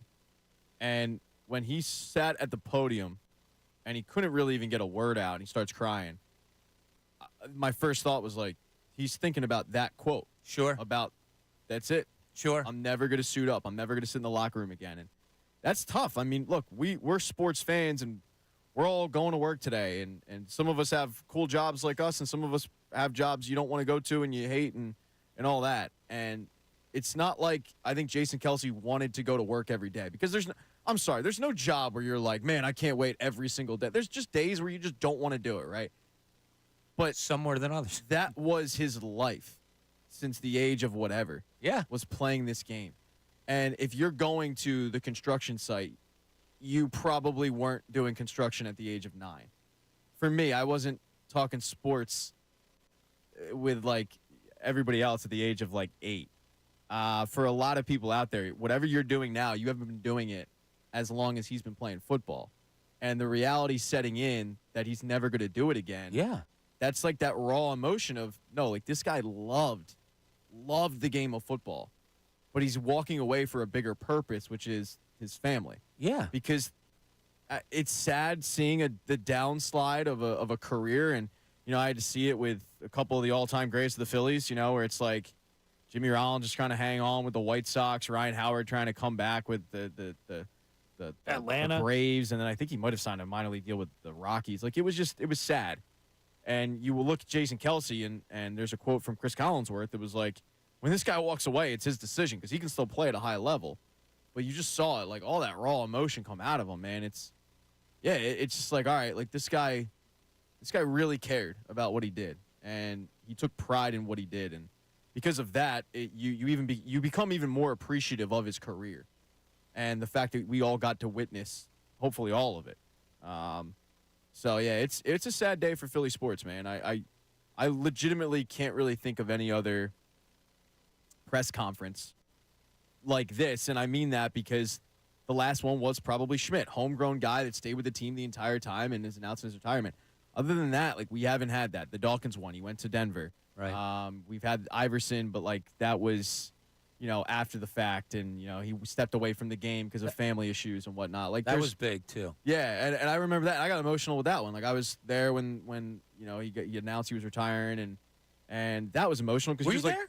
I was there. So we were there as a station. Oh, okay. And I was lucky enough to be working promotions, so I was there, but I was in like the rafters or whatever. But I was listening to the whole thing, and So we we heard were him. both there, and we didn't. We were, and we weren't friends at the time. We're not really friends now. I and think we that's caught fine, eye in by the way. hallway, like you're in my future. Yeah, that's Yeah. exactly. in 10 years, I'm going to tell this guy to watch. Well, and Walk that hard. was as I talk about Ryan Howard just trying to hang on. That was Bob Cooney working with me right now, just trying to hang on to a career. So, anyway. Yeah. Anyway. Yeah, this is the only one that I can think of that's been like this, where he stayed his whole career, and and there might be one or two others that I'm just missing. Yeah, it was cool. The Iverson one was good, was really good because Iverson, talk about emotional. Iverson is that. I thought he was really good that day and hitting on everything that he hit on. The behind the scenes people. I love that kind of stuff. We all know about coaches and players that you played with, but when you get to the heart of everything, the behind the scenes people, I always think that's cool.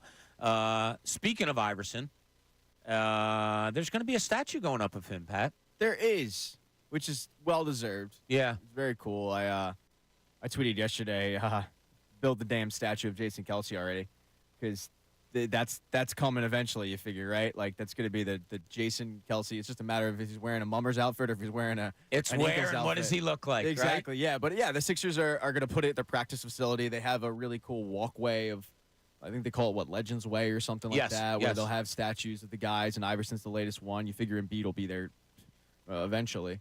And it's kind of fitting that this topic came up because I had it on the show sheet for a couple days, and then the Jason Kelce news came up. So I'll take him out of it because he's clearly, it's like every answer would be Jason Kelce. Is there another Philadelphia athlete that immediately comes to mind where you go like, man, that guy probably deserves a statue in this city for all he did, for whether it be the franchise, the city, both, fan base, whatever. Is there one that immediately, and if there's not, it's fine, but Jason Kelce would be the obvious one, so Right. I'd take him out of it. Who else? So And, by the way, we can't project into the future. Like I'm making the rules here. Yeah, if they're playing, Only because I'm sitting in this seat. if they're playing right now, no. Cause yeah, I can't do that. Well, Joel Embiid, like probably, but let's let them play their careers before we start building statues and talking Hall of Fame and all that stuff. B, I don't know if you have one off the top of your head. I would probably say Jimmy Rollins. I mean, that guy was the heart and soul of that great Phillies team that I saw, the golden era, quote unquote. Crystal ball projections. The NL East is ours this year. We're the team to beat. Like, that guy led the team. He was always the front and center of that Phillies team. That was the best Phillies team I've ever seen. Probably the best team for a stretch of years I've ever seen in this city altogether across all sports. I would have to say Jimmy Rollins is that guy that comes to mind first. I don't. Can you put Rollins without Utley and Howard? Like, if you're going to do something, do you put the three of them? And So then you start to say, well, why not Cole Hamels in there too? And why? So mine would have been. It would have been Jimmy, but Chase doing their handshake.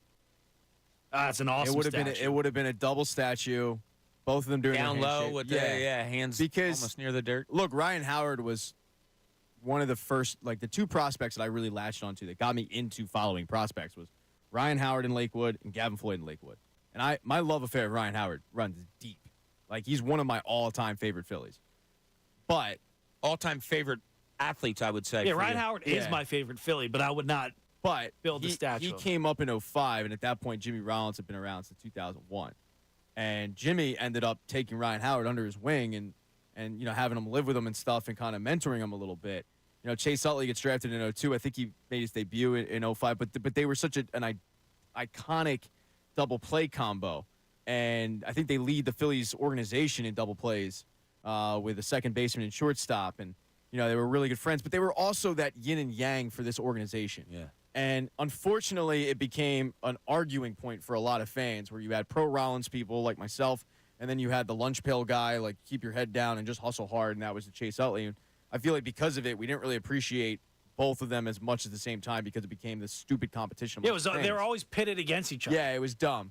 But they were so important to this franchise as to get two homegrown guys and to have the impact that both of them had. I think that would be such a cool statue to have both of them just doing their handshake, as you said. We all know it, but they get low and they were so important, and really they changed the dynamic because I've pointed this out before with this current iteration of the Phillies.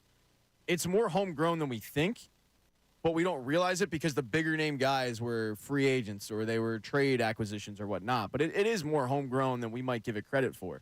We always just look at it like, oh, it's hired guns because they got Schwarber and Castellanos and obviously Harper and Turner. But it's like, no, there's a good smattering there. Whereas the 08 run was the big guns were your homegrown guys, right, and the hired guns were kind of the secondary ancillary pieces. But they were the crown jewels of that homegrown. It was like those two, and then Hamels obviously is your ace, and then Ryan Howard. But to me, that would be it. Like that. Yeah, that'll represent the whole era. If you get Chase Utley and Jimmy Rollins doing the down low handshake, yeah, and we need that. They have really cool statues down. I love going to CBP. Like I love walking around, and now I get to bring my now 5-year-old and looking at the statues and stuff. And it's funny because the whole like old adage of like kids say the darndest things is so accurate because he just looks at a statue now and he goes, "Did he die?"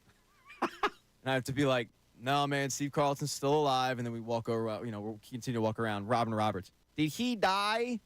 And I'm like, actually, yes, he is. He did. Unfortunately, he passed away. But then I'll give the story about who they were and why and stuff. And he knows who Jimmy Rollins is, obviously, because our dog's name's J-Roll.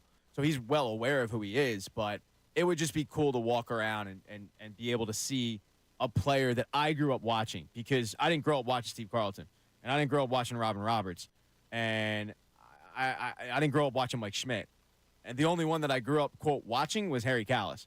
And that's actually awesome, and I love showing him to him. But, yeah, I think that would be just a very fitting addition to Citizens. That's a good point, though. Someone that you saw live, but there has been some time that passed. Like the Eagles statue with Doug Peterson and Nick Foles, it's almost just like there to me at this point because they put it up right away, right? Yeah.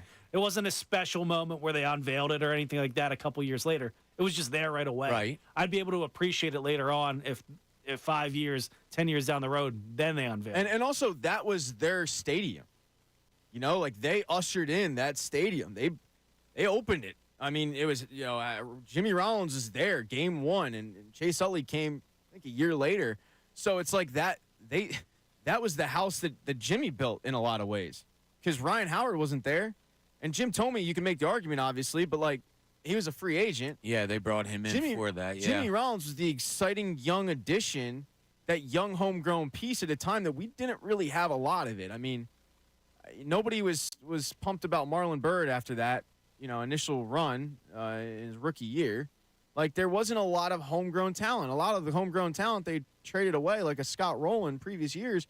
Jimmy Rollins wanted to stick it out. So when they opened up Citizens Bank Park, it was like you had Bobby Abreu, who it was a trade with Kevin Stocker, and then you had obviously Jim Tomey, as I talked about. And like David Bell?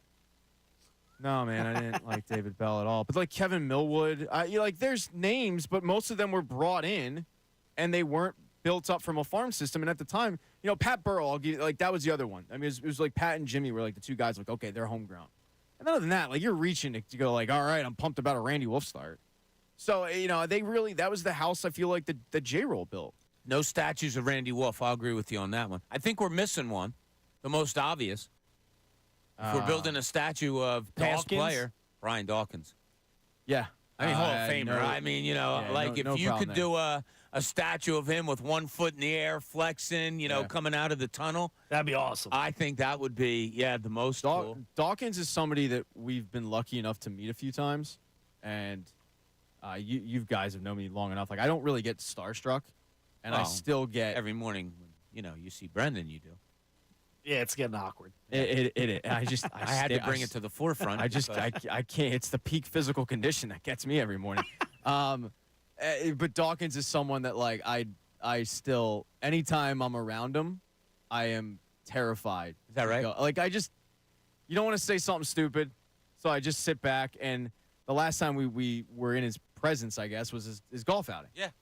And we were at a table, and a couple of our other promotions people just sit down because we were eating breakfast. And, like, Dawkins came over and was like, oh, hey, can I sit here? And I was, like, geeked out for them because it's like, yes, Brian Dawkins, you can absolutely sit here. Like, yeah, man, but, like, what do you say to, like, I grew up watching you, man. Like, I grew up idolizing you. You were the everything for Eagles fans of my generation. So he's one of the few guys that, like, I just still get geeked out over. And I'm like, You're like a living legend, man. Like, I can't bother you. I'm just gonna let you do your thing. And he's not that way, by the way. Like, he's not a standoffish guy. Oh no, not at all. But he's one of maybe a handful of guys where I would geek out over. Yeah. So I hide in the corner. Yeah, we're lucky in what we do in meeting, talking to, in some cases becoming friends with. Like I've told Brian Westbrook many times that he along with Wilbert Montgomery are my favorite Eagles of all time. And I've been lucky enough to become friends with Brian. He and my wife share a birthday. We hang out at Allegiant Stadium and that's right. We hang out and me and you have become friends. Yeah, I mean obviously Brian realizes the talent here and says, hey boys, stop on by. But it's like we're talking about with Kelsey and the relatability. Once you get to know a person, it's a person. Yeah. And I totally loved and appreciated what Brian Westbrook did on the field. As a follower of the team, when I had to cover the team, interviewing him when he was at Villanova, and doing a story on him there, and then, like I said, just getting to know him as a person. Yeah. More than anything in my life, I love him as a person. And he played football. Like, that's how good of a guy he is. I know we're up against it, but to piggyback off of no, that, we're not. To piggyback. This is John's show, not ours. We can do whatever we want. Coming up. To piggyback off of that a little bit. So yeah, Brian Westbrook was someone for me that I remember him taking the knee at the goal line, and I remember playing with him his rookie year in Madden and geeking out over this third round. Right, like I watched his whole career. Right, yeah. And then you are lucky where it's very much lesser extent, but you take a step back, you're like, holy crap, man. Like I grew up watching this guy, and now, like, I consider him, I wouldn't say we're friends, but we're acquaintances, right? Like, and I'm very appreciative of that. But then you meet him, as Bob says, as a person, and he's so relatable. He's so down to earth. And I've told this story before, but my buddy ended up losing his fantasy football championship, my buddy Sean, the year that he took a knee at the goal line. And Sean knows more about football than anyone in our league. He's that one guy that's like, he's drafting guys that were drafted in the 6th round. He's taking them in the last round. You're like, that's not even a person, Sean. And then that guy becomes a stud, right? Like, he's that guy. So really, he should have won a championship much earlier. So he finally wins, and it was actually the year that the Eagles won the Super Bowl. And we're here. Brian was doing our pregame show, and I go, hey, Brian, like, I was producing it. I don't want to bother you, man, but, like, is there any chance you could give a shout-out to my buddy? You know, I'll record it and send it to him. And, you know, and I explained the situation. He's still going to get the goal line. Oh, yeah, no problem. And this is before Cameo was a thing, so he didn't charge me. But he does it, and he thanked him for the support and all of that, right? And then, you know, he writes a book, by the way, which is a great book, a kid's book called The Mouse That Played Football, and it's awesome. You can find it on Amazon. And so he writes this book, and I buy it, and I hit him up like, hey, man, was there any chance that you can, you know, sign a thing for my – oh, yeah, no problem. The dude is just so cool, and it's that old adage of, like, don't meet your heroes. And then every once in a while, you meet one, and they're Brian Westbrook. Yeah, right. And they're so cool, they're so down to earth, and they're just good people that it's like, I probably shouldn't be terrified to meet Brian Dawkins. No. But yet, as I said, I hide in the corner, and But yet put I on my stutter headphones. and stammer whenever I do. Yeah, I'm trying to. There was one guy I met one time where all I could get out was, "You're really good." Dude, Fletcher Michael Cox Jordan. called when you guys were a couple months ago at David Dodge. Yeah. And I was running the board, and he calls. I'm just like, all right, go Birds, I love you, man. And I'll put it back on hold. Jimmy Rollins is probably the one that I think of now where I'm like, I would almost pay money to see Pat meet Jimmy Rollins. I really would. Dude, I geek I out so really bad. would. You and have I would no love to get idea. in Jimmy's ear I'm and say, geeking now. all right, look, this dude has your stats in his Oh, wallet. my God. His dog's yeah. named Yeah, after you. Yeah, yeah, dude. exactly. Oh my God, I'd geek out.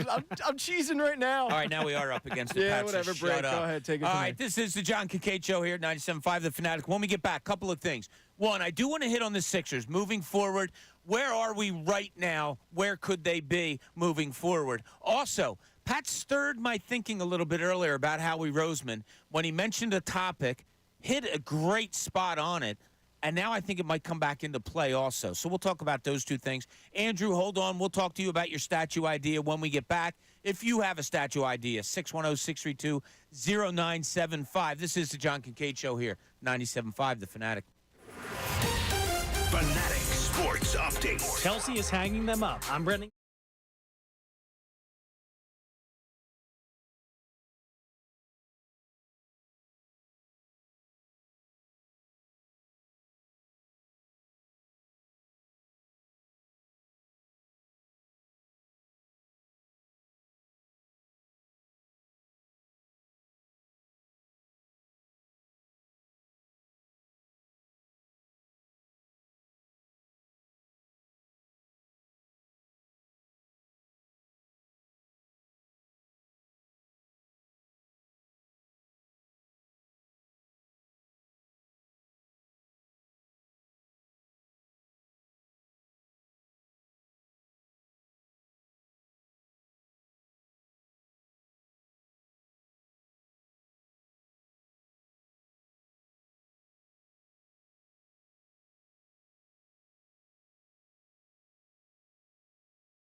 Day nonetheless.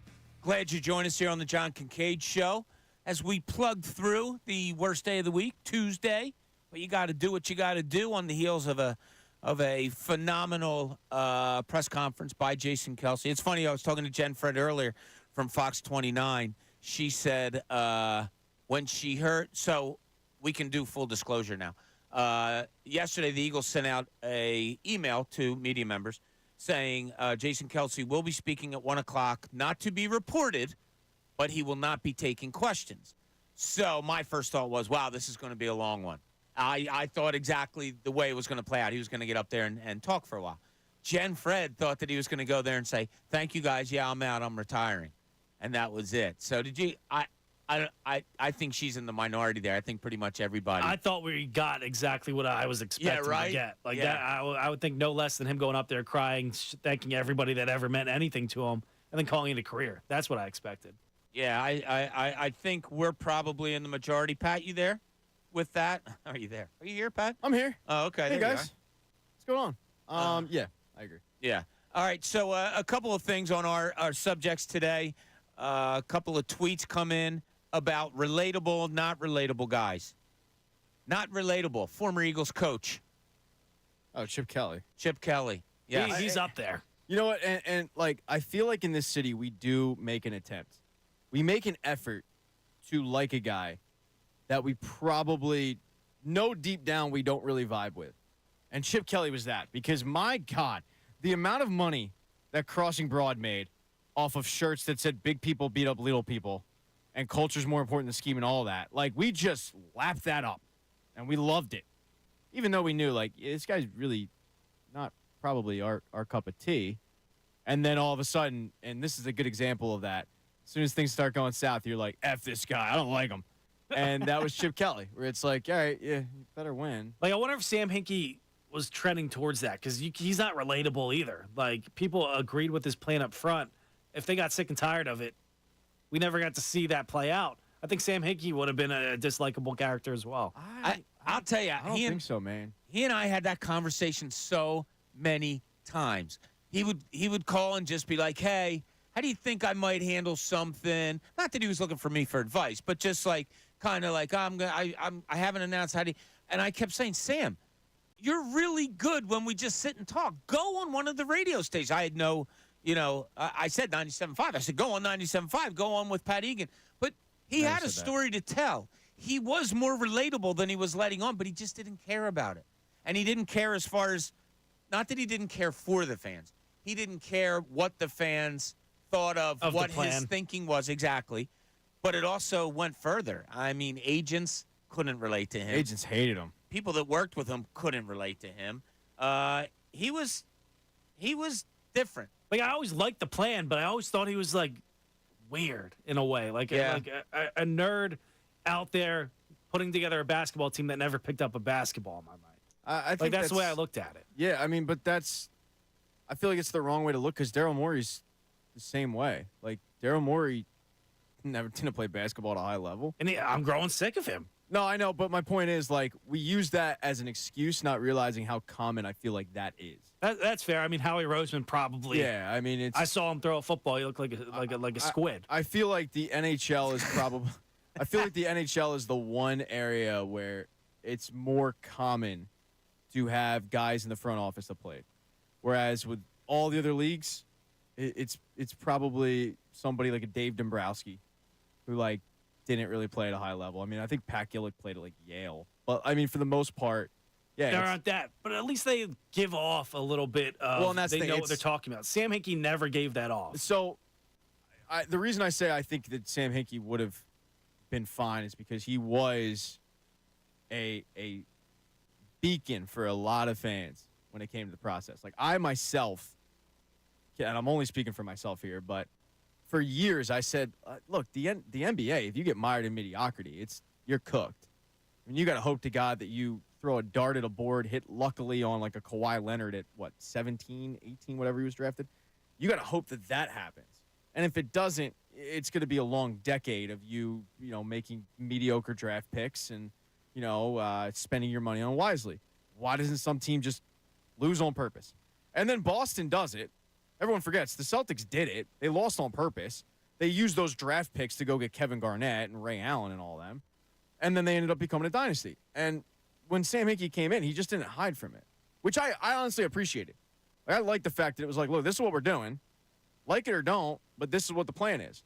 I'd rather have that than people go, well, hey, we're not rebuilding, when it's clearly you're rebuilding. Yeah. Well, I guess I like the plan as well, and I was all for it when he was here. If he stayed here and this is all we got out of it to this day and he was still here, I think people would have turned on him that initially did love him. I don't disagree with that. I would have liked to see him I would have liked to see how he handled the whole Markelle Fultz situation. And I'm just talking trading up for him, using assets to get up. Yeah. Whether he would have done it, whether he would have stood pat at that moment. I would have loved to see it. Unfortunately, because of what Bob talks about, people are more likely to fire you when you're not really all that likable. And when you don't care about whether you're liked or not, then you better produce. And when you're not producing, which he wasn't, then you end up, teaching, an adjunct professor at Stanford. Couple more unrelatables that we got. Gabe Kapler. 2 for this one. Carson Wentz. Carson Wentz is great. Like, Sil brought that up.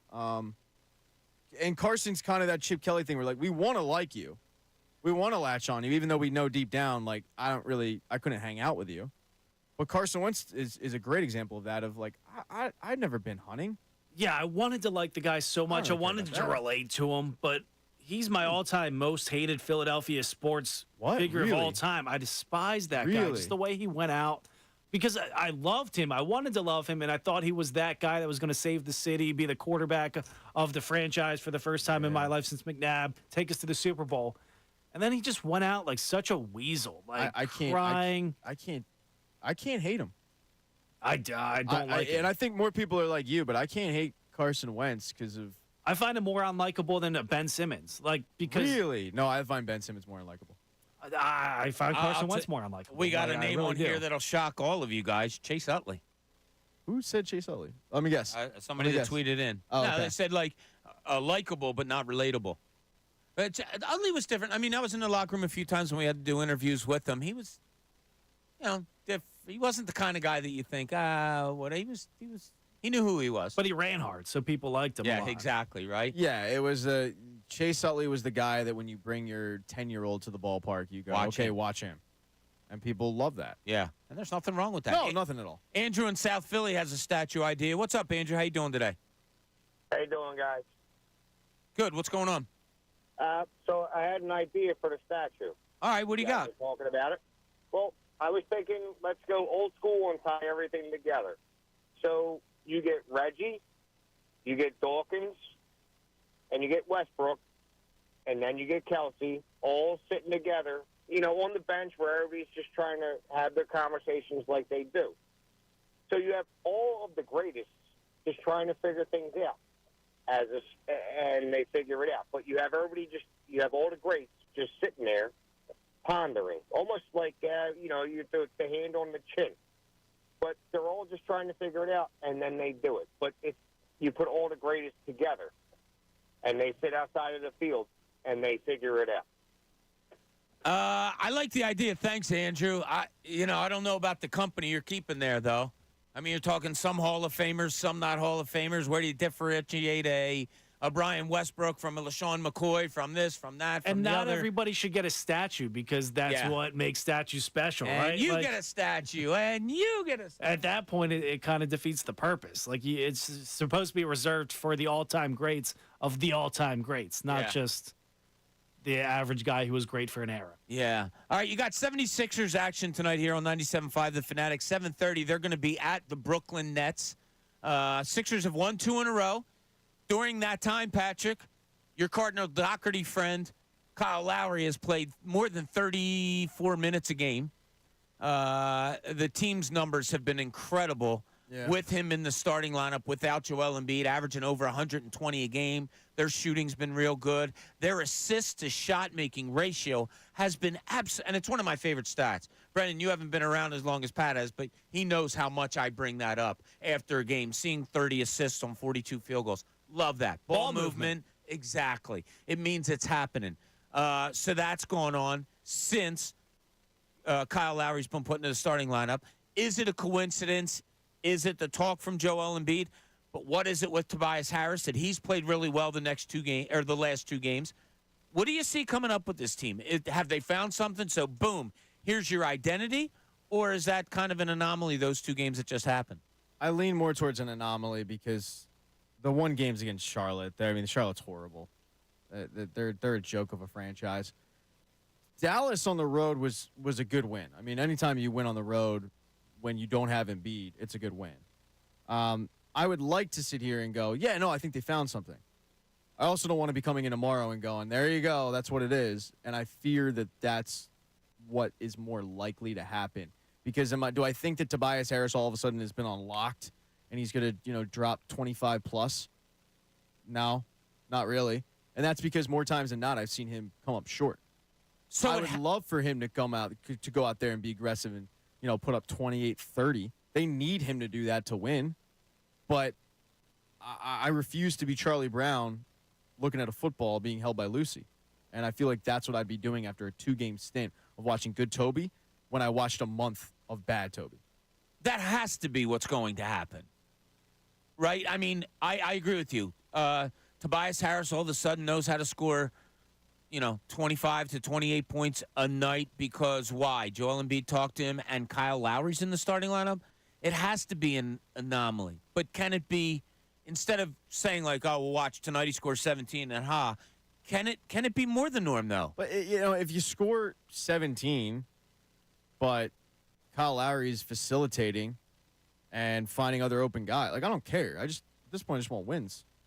So I don't care how it happens. Do I think it's sustainable? I think they win tonight. But I think when they get to that tough stretch, and then that West Coast trip, I think that's where we go back to, yeah, they're getting hammered by 20. Yeah, Brooklyn loses at home last night to Memphis. Mikal Bridges didn't have a good game last night. I think he only had like 14 points when I looked at the box scores this morning. Brendan, I've never brought this up to you, but every morning I read every NBA box score. Is that weird? It seems right up your alley, honestly. I mean, I walk in. Alley. He's calling me. How can you call somebody weird without calling them weird? 610. No, I walk in every morning, give you guys the live reads, and you're always sitting there with your newspaper. I don't imagine you're right in the lifestyle section. I think you're going right to the sports section. Well, but they don't have box scores in the sports section anymore, Pat. I got to go online for that. No way, really? No, paper hasn't had box scores in years. Yeah, the Agate pages, they get out so early. They don't even have stories about a Sixers game that starts at 7 o'clock. I mean, their deadline's at like 8 o'clock at night.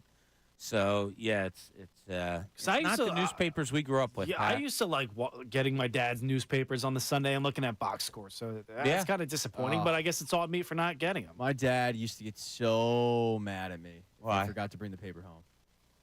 Because he would leave the paper. He ordered the paper. He paid for it. And then he would leave it for me. I would take it to school, and then I'd read it maybe in class. And if I forgot it, oh, man. There was like a good 2-week stretch where he took it with him, and I was having to go to Margaret Orthodox because that's how I got the bus. And okay. I'd have to buy it on my own. And at the time, I didn't really have 75 cents every day to scrounge around, but I wanted to read articles, and I wanted to looking at some box scores and the transactions page because smartphones weren't a thing. So right, yeah, my dad could tell you horror stories. It's keeping his so paper cool. from him. Yeah, I love that I was in the newspaper business, because even guys like you who are younger, and you're probably the last part of it, that remembered newspapers being such an influential part of your sports life. Yeah. Like, me standing at the door, my dad coming home at like 3:30 in the afternoon from working at the newspaper and having 4 newspapers under his arm, and me just waiting, boom, grabbing the Daily News, plopping it down and opening it right to the sports section as like a, 6-7-year-old kid, and doing box scores and all that stuff and writing letters to the Inquirer. They used to have a thing in the Agate page, a list, every day a list, top just like top paid people in all of sports, and boom, and people would send them in. You get your name on them. I must have sent 100, and they never used any of them. Who got the last laugh, Bobby? I know. I did. You did. I did. Now Who your did? names were. Yeah, that's right. Celebrating that anniversary. We got a special treat for you coming up. Andrew Salchunas is down in Clearwater, Florida, as we all know. Must be A lot nice. of great interviews yesterday. Andrew is so in his element down there. He's going to join our show at 9:45, so we'll do a little crossover with him. But I also want to tell you about something else that's extraordinary, and that is the 97.5 The Fanatic Knockout Tournament. That's right. It's back. Starting on Monday, this Monday, March 11th, listen for your chance to win a pair of tickets to see the Sixers take on the Clippers on Wednesday, March 27th. And then after the game, you get to go onto the court to battle your favorite or your least favorite Fanatic hosts in Knockout. Visit 975thefanatic.com for complete details and another chance to win. It's presented by Ferguson HVAC, your Delaware Valley Train Heating and Air Conditioning distributor. Visit TRANE.com to find a dealer near you. 97.5 The Fanatic. Gotta love it. Oh, what do you got, No, Pete? what's funny about that? No, The nothing. knockout tournament a couple years ago was after Beers with Bob. You guys were going out there. It was James Harden's debut with the Sixers. Yep. Now he's coming back with the Clippers for the first time. That's pretty good Knockout by day. you. And you know what the common theme of Knockout always is also? My daughter winds up being one of the best players out there. So I pass that on to her, Pat. All right. I don't know why you're so disappointed in me that The you relatable and man I would play became ball. friends later in my life, Yeah. and you still can't imagine me running around on a basketball I'm court. not. It's knockout. You're not running around, man. You're just hitting foul shots. Come on. I want to see you in your like athletic realm.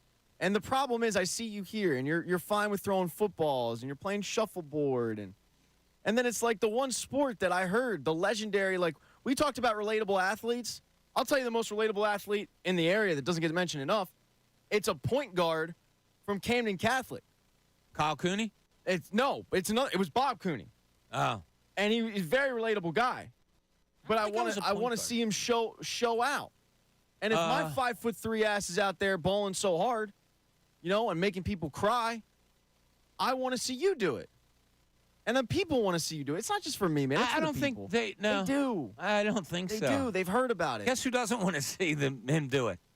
Me. You've seen me play hockey before. You're good. That's not accurate at all. Let's have that on record. Let me ask you: Jamie play lacrosse? Is there non-belief in you that that was embarrassing? Is there non-belief in you that I was an athlete before? There is a belief that you are now a little bit worried that you have talked a big game and you can no longer physically back it up. Here's what pisses me off. I've never talked a big game to you about me. I've never done that. And you have to be honest here. I have never, ever. If I brought up that I played, I said that I played. I have never talked a big game about my playing career. You haven't, but you have. Oh, that's crap. You don't realize it, but you have. All I said was that I played. Played at the Palestra, right? I'm giving facts. I'm not saying that I was. But those facts lead you to believe. Yeah, that the Bob rumors Cooney in the was a hallway player. that was that Bob gave Wilt 101. It was just not documented. He cooked that ass that night. He cooked it. It's I was just in a good mood today too. when you bring up you bring up like you were the first like freshman to ever start. No, that's not true, and I never brought that up. The first freshman to ever start. They started the basketball program because you wanted to play at Camden Catholic. Look, when James and I invented the game, I did ask him to start me, but I wasn't even good enough then. Falling so hard with the peach bucket. They called him Bobby Peach Bucket. I invented it, and I didn't even get to start. So, all right, we want to start today down in Clearwater, and today, and started with Andrew. Yeah, down good in luck, Clearwater. Andrew. Are you punching him up, B? Yeah, okay. Andrew, can you hear me down there in Clearwater, Florida? Yeah, I got you loud and clear. What's going on, fellas? What's going on, buddy? How are you? Pat, you're a good hockey player. You have not seen me play. I've seen some video. Actually, I have seen video. Somebody showed it to me, like you falling down or something. I am good. You're After he supposed to scored a do that. goal. I'm very good at hockey compared to people that do not play hockey. But if you have played hockey and you see me play hockey, you would agree with me. I'm not good. You're That's feisty. fine. I'm fine with that. You're feisty on the ice. I'm actually not at all. I'm he's an good. He's a good I'm an absolute bitch on the ice. He's fun to watch, Andrew. Like, I do appreciate just like watching you throw baseball, watching Pat with ice skates on. Andrew's actually legit. Like Andrew's good at baseball. Like They didn't want me on the field, by the way. I asked them for if they wanted some pointers, and they said, "Nah, we're good." No, they didn't want the legend of Clearview. They didn't. No, Wait, they didn't want it. wait. Clearview hasn't hit Clearwater yet. No, they didn't want the varsity letterman to come down there and show them a thing or two. No, these big leaguers. They Don't know if think you they guys what are they're aware, doing. but I struck out a little guy named Mike Trout back in the day. No, it was a pop-up in foul territory. Come Yeah, on. no, Get nothing your, major. Get your story straight. Nothing And then he hit major. a home run off me after that, but that's okay. We'll ignore that part. He's only batting 500 against me. So, Andrew, great day for you yesterday. A lot of great interviews. You have 2 press conferences that carry you through the show. For today from down there. And first of all, what's the weather like today? The weather is beautiful. It is 69 degrees, according to the baby. sign next to me. Yeah, I'm actually doing the show from the outfield today. I did this last year, and it's really cool. So if I stand up, I can see the field, and so I'll probably be standing the entire show because I get to watch baseball once they start playing at 1 o'clock. But I'm right next to Frenchie's in left field. So if you've ever been here, or if you watch the game on TV, you've seen the home run balls go over the bar sometimes. So I'm literally right next to Frenchie's. I got a couple of guests. Matt Strom was, we recorded that before the show. He was awesome, so we'll be playing that at some point. Alex Coffey from the Inquirer is going to stop by. Tom McCarthy is going to stop by. So we have a lot in store, and then I'll just continue to basically live my best life as I sit here with a headset watching baseball. It's not a bad life. Yeah. No, I mean, it was hard work this morning. I just actually had to put sunscreen on, and that's a lot of work, guys. Yeah, especially when your hands are shaking from all the alcohol you consumed yesterday. Yeah, let's break I was down. responsible. I had a meeting yesterday, like 8 o'clock, so I was responsible. Attaboy.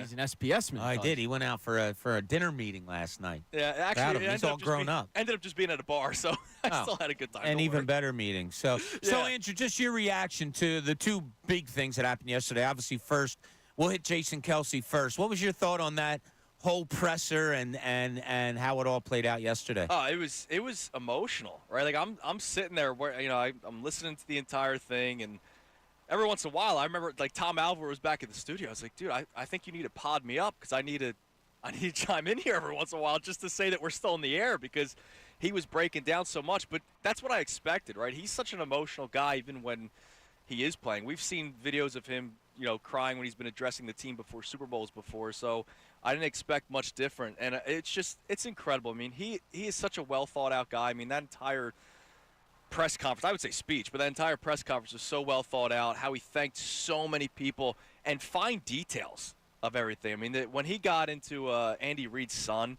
like it was amazing how much of an impact that was on his life, and how early that was in his career. And I forgot about 2016 when people wanted to trade him and all that kind of stuff. Like, there's stories that I ended up forgetting because he's been here so long, 13 years, and how much success he's had, and the icon that he's become post Super Bowl. You almost forget about everything pre Super Bowl. So it was so well thought out. It was beautiful. It sucked that we eventually had to go to a commercial break. I had 2 breaks that I still had to hit before the show ended. So it sucked not listening to the entirety of it on the air, but just amazing. And what he said about Philadelphia fans, that's going to be a lot of the show today, other than Phillies talk, is what he had to say about the fans and how he just gets it. Yeah. And it's going to suck not seeing him on Sundays anymore because that's a guy that just understood the city. And you don't get that enough. No, and he hit it fully yesterday. Now, the other breaking news, obviously, that Zach Wheeler signs the big contract, but only for 3 years. And real quick, Pat thinks it's a 3-year deal with eye towards, and after that, I'll take a look at what else I have. I kind of came away with, no, he only wants to pitch 3 more years. Where do you stand on it? What you believe, Bob, because I had Scott Lauber on yesterday, and he actually spoke with Zach Wheeler's agent after the press conference. And I can say, because Scott said it on the air, the agent pretty much said, like, yeah, this might be it. Maybe they revisit. We'll see where he's at. But basically what the agent told Scott was that Zach wants to go out at the top of his career still. Like, we've seen pitchers, right? They signed the big contracts in the final couple of years of their, like Jake Arrieta, right? Yeah, like, sure. Yeah, Andrew, you remember Aaron Harang didn't have it anymore. He just didn't have it anymore. So, he doesn't want to have the final couple of years of his career where he's not pitching like himself. I mean, Zach Wheeler's been one of the better pitchers in the game. So you kind of respect that, right? Like, he's already made life-changing money. So what does a couple more contracts really mean? I mean, for us, we would love to take it, but for a guy like him, he just signed a deal where he's making $40 million a season. So It seems like he wants to go out still pitching at a high level, and I kind of respect that. It shows you where this team is, right? They realize that this window is still open and will be open for the next couple of years. So I think it was a great signing. I know it's a lot of money, but I think it was a great signing for the team, and I respect it for Zach Wheeler to do something like that. All right, well, listen, try not to get hit by any long fly balls or anything today. Yeah, I hope you have your glove with you. Oh, come on, man. What microphone in one hand, glove in the other. What real man wears a glove in the outfield? Oh, jeez, yeah, Come I forgot. on, You are the real man. Well, I hope the do real we have man. to do this? I hope you have a good time the rest of your time in Clearwater. When are you back here? My flight's at like 5 o'clock, so I'm literally going to do the show, probably hang out for an hour, beat the traffic out of here, and get to the airport. So, okay. You know, all right, good. Don't cry too many tears for me. That is not happening. We haven't. We do wish you safe Pat. travels, Thanks, and can't wait to see you back here tomorrow. All right, see you tomorrow. All right, Andrew. Thank you very much. Stay tuned for him. Andrew Salchunas coming up next from Clearwater. Later on this afternoon, the best show ever with Tyrone, Ricky, and Jennifer. So we thank you for joining us here. We're going to do it all over again at 6 o'clock tomorrow. YouTubers, love all you guys. Thanks for joining us. Check in with us tomorrow, 6 a.m. here on the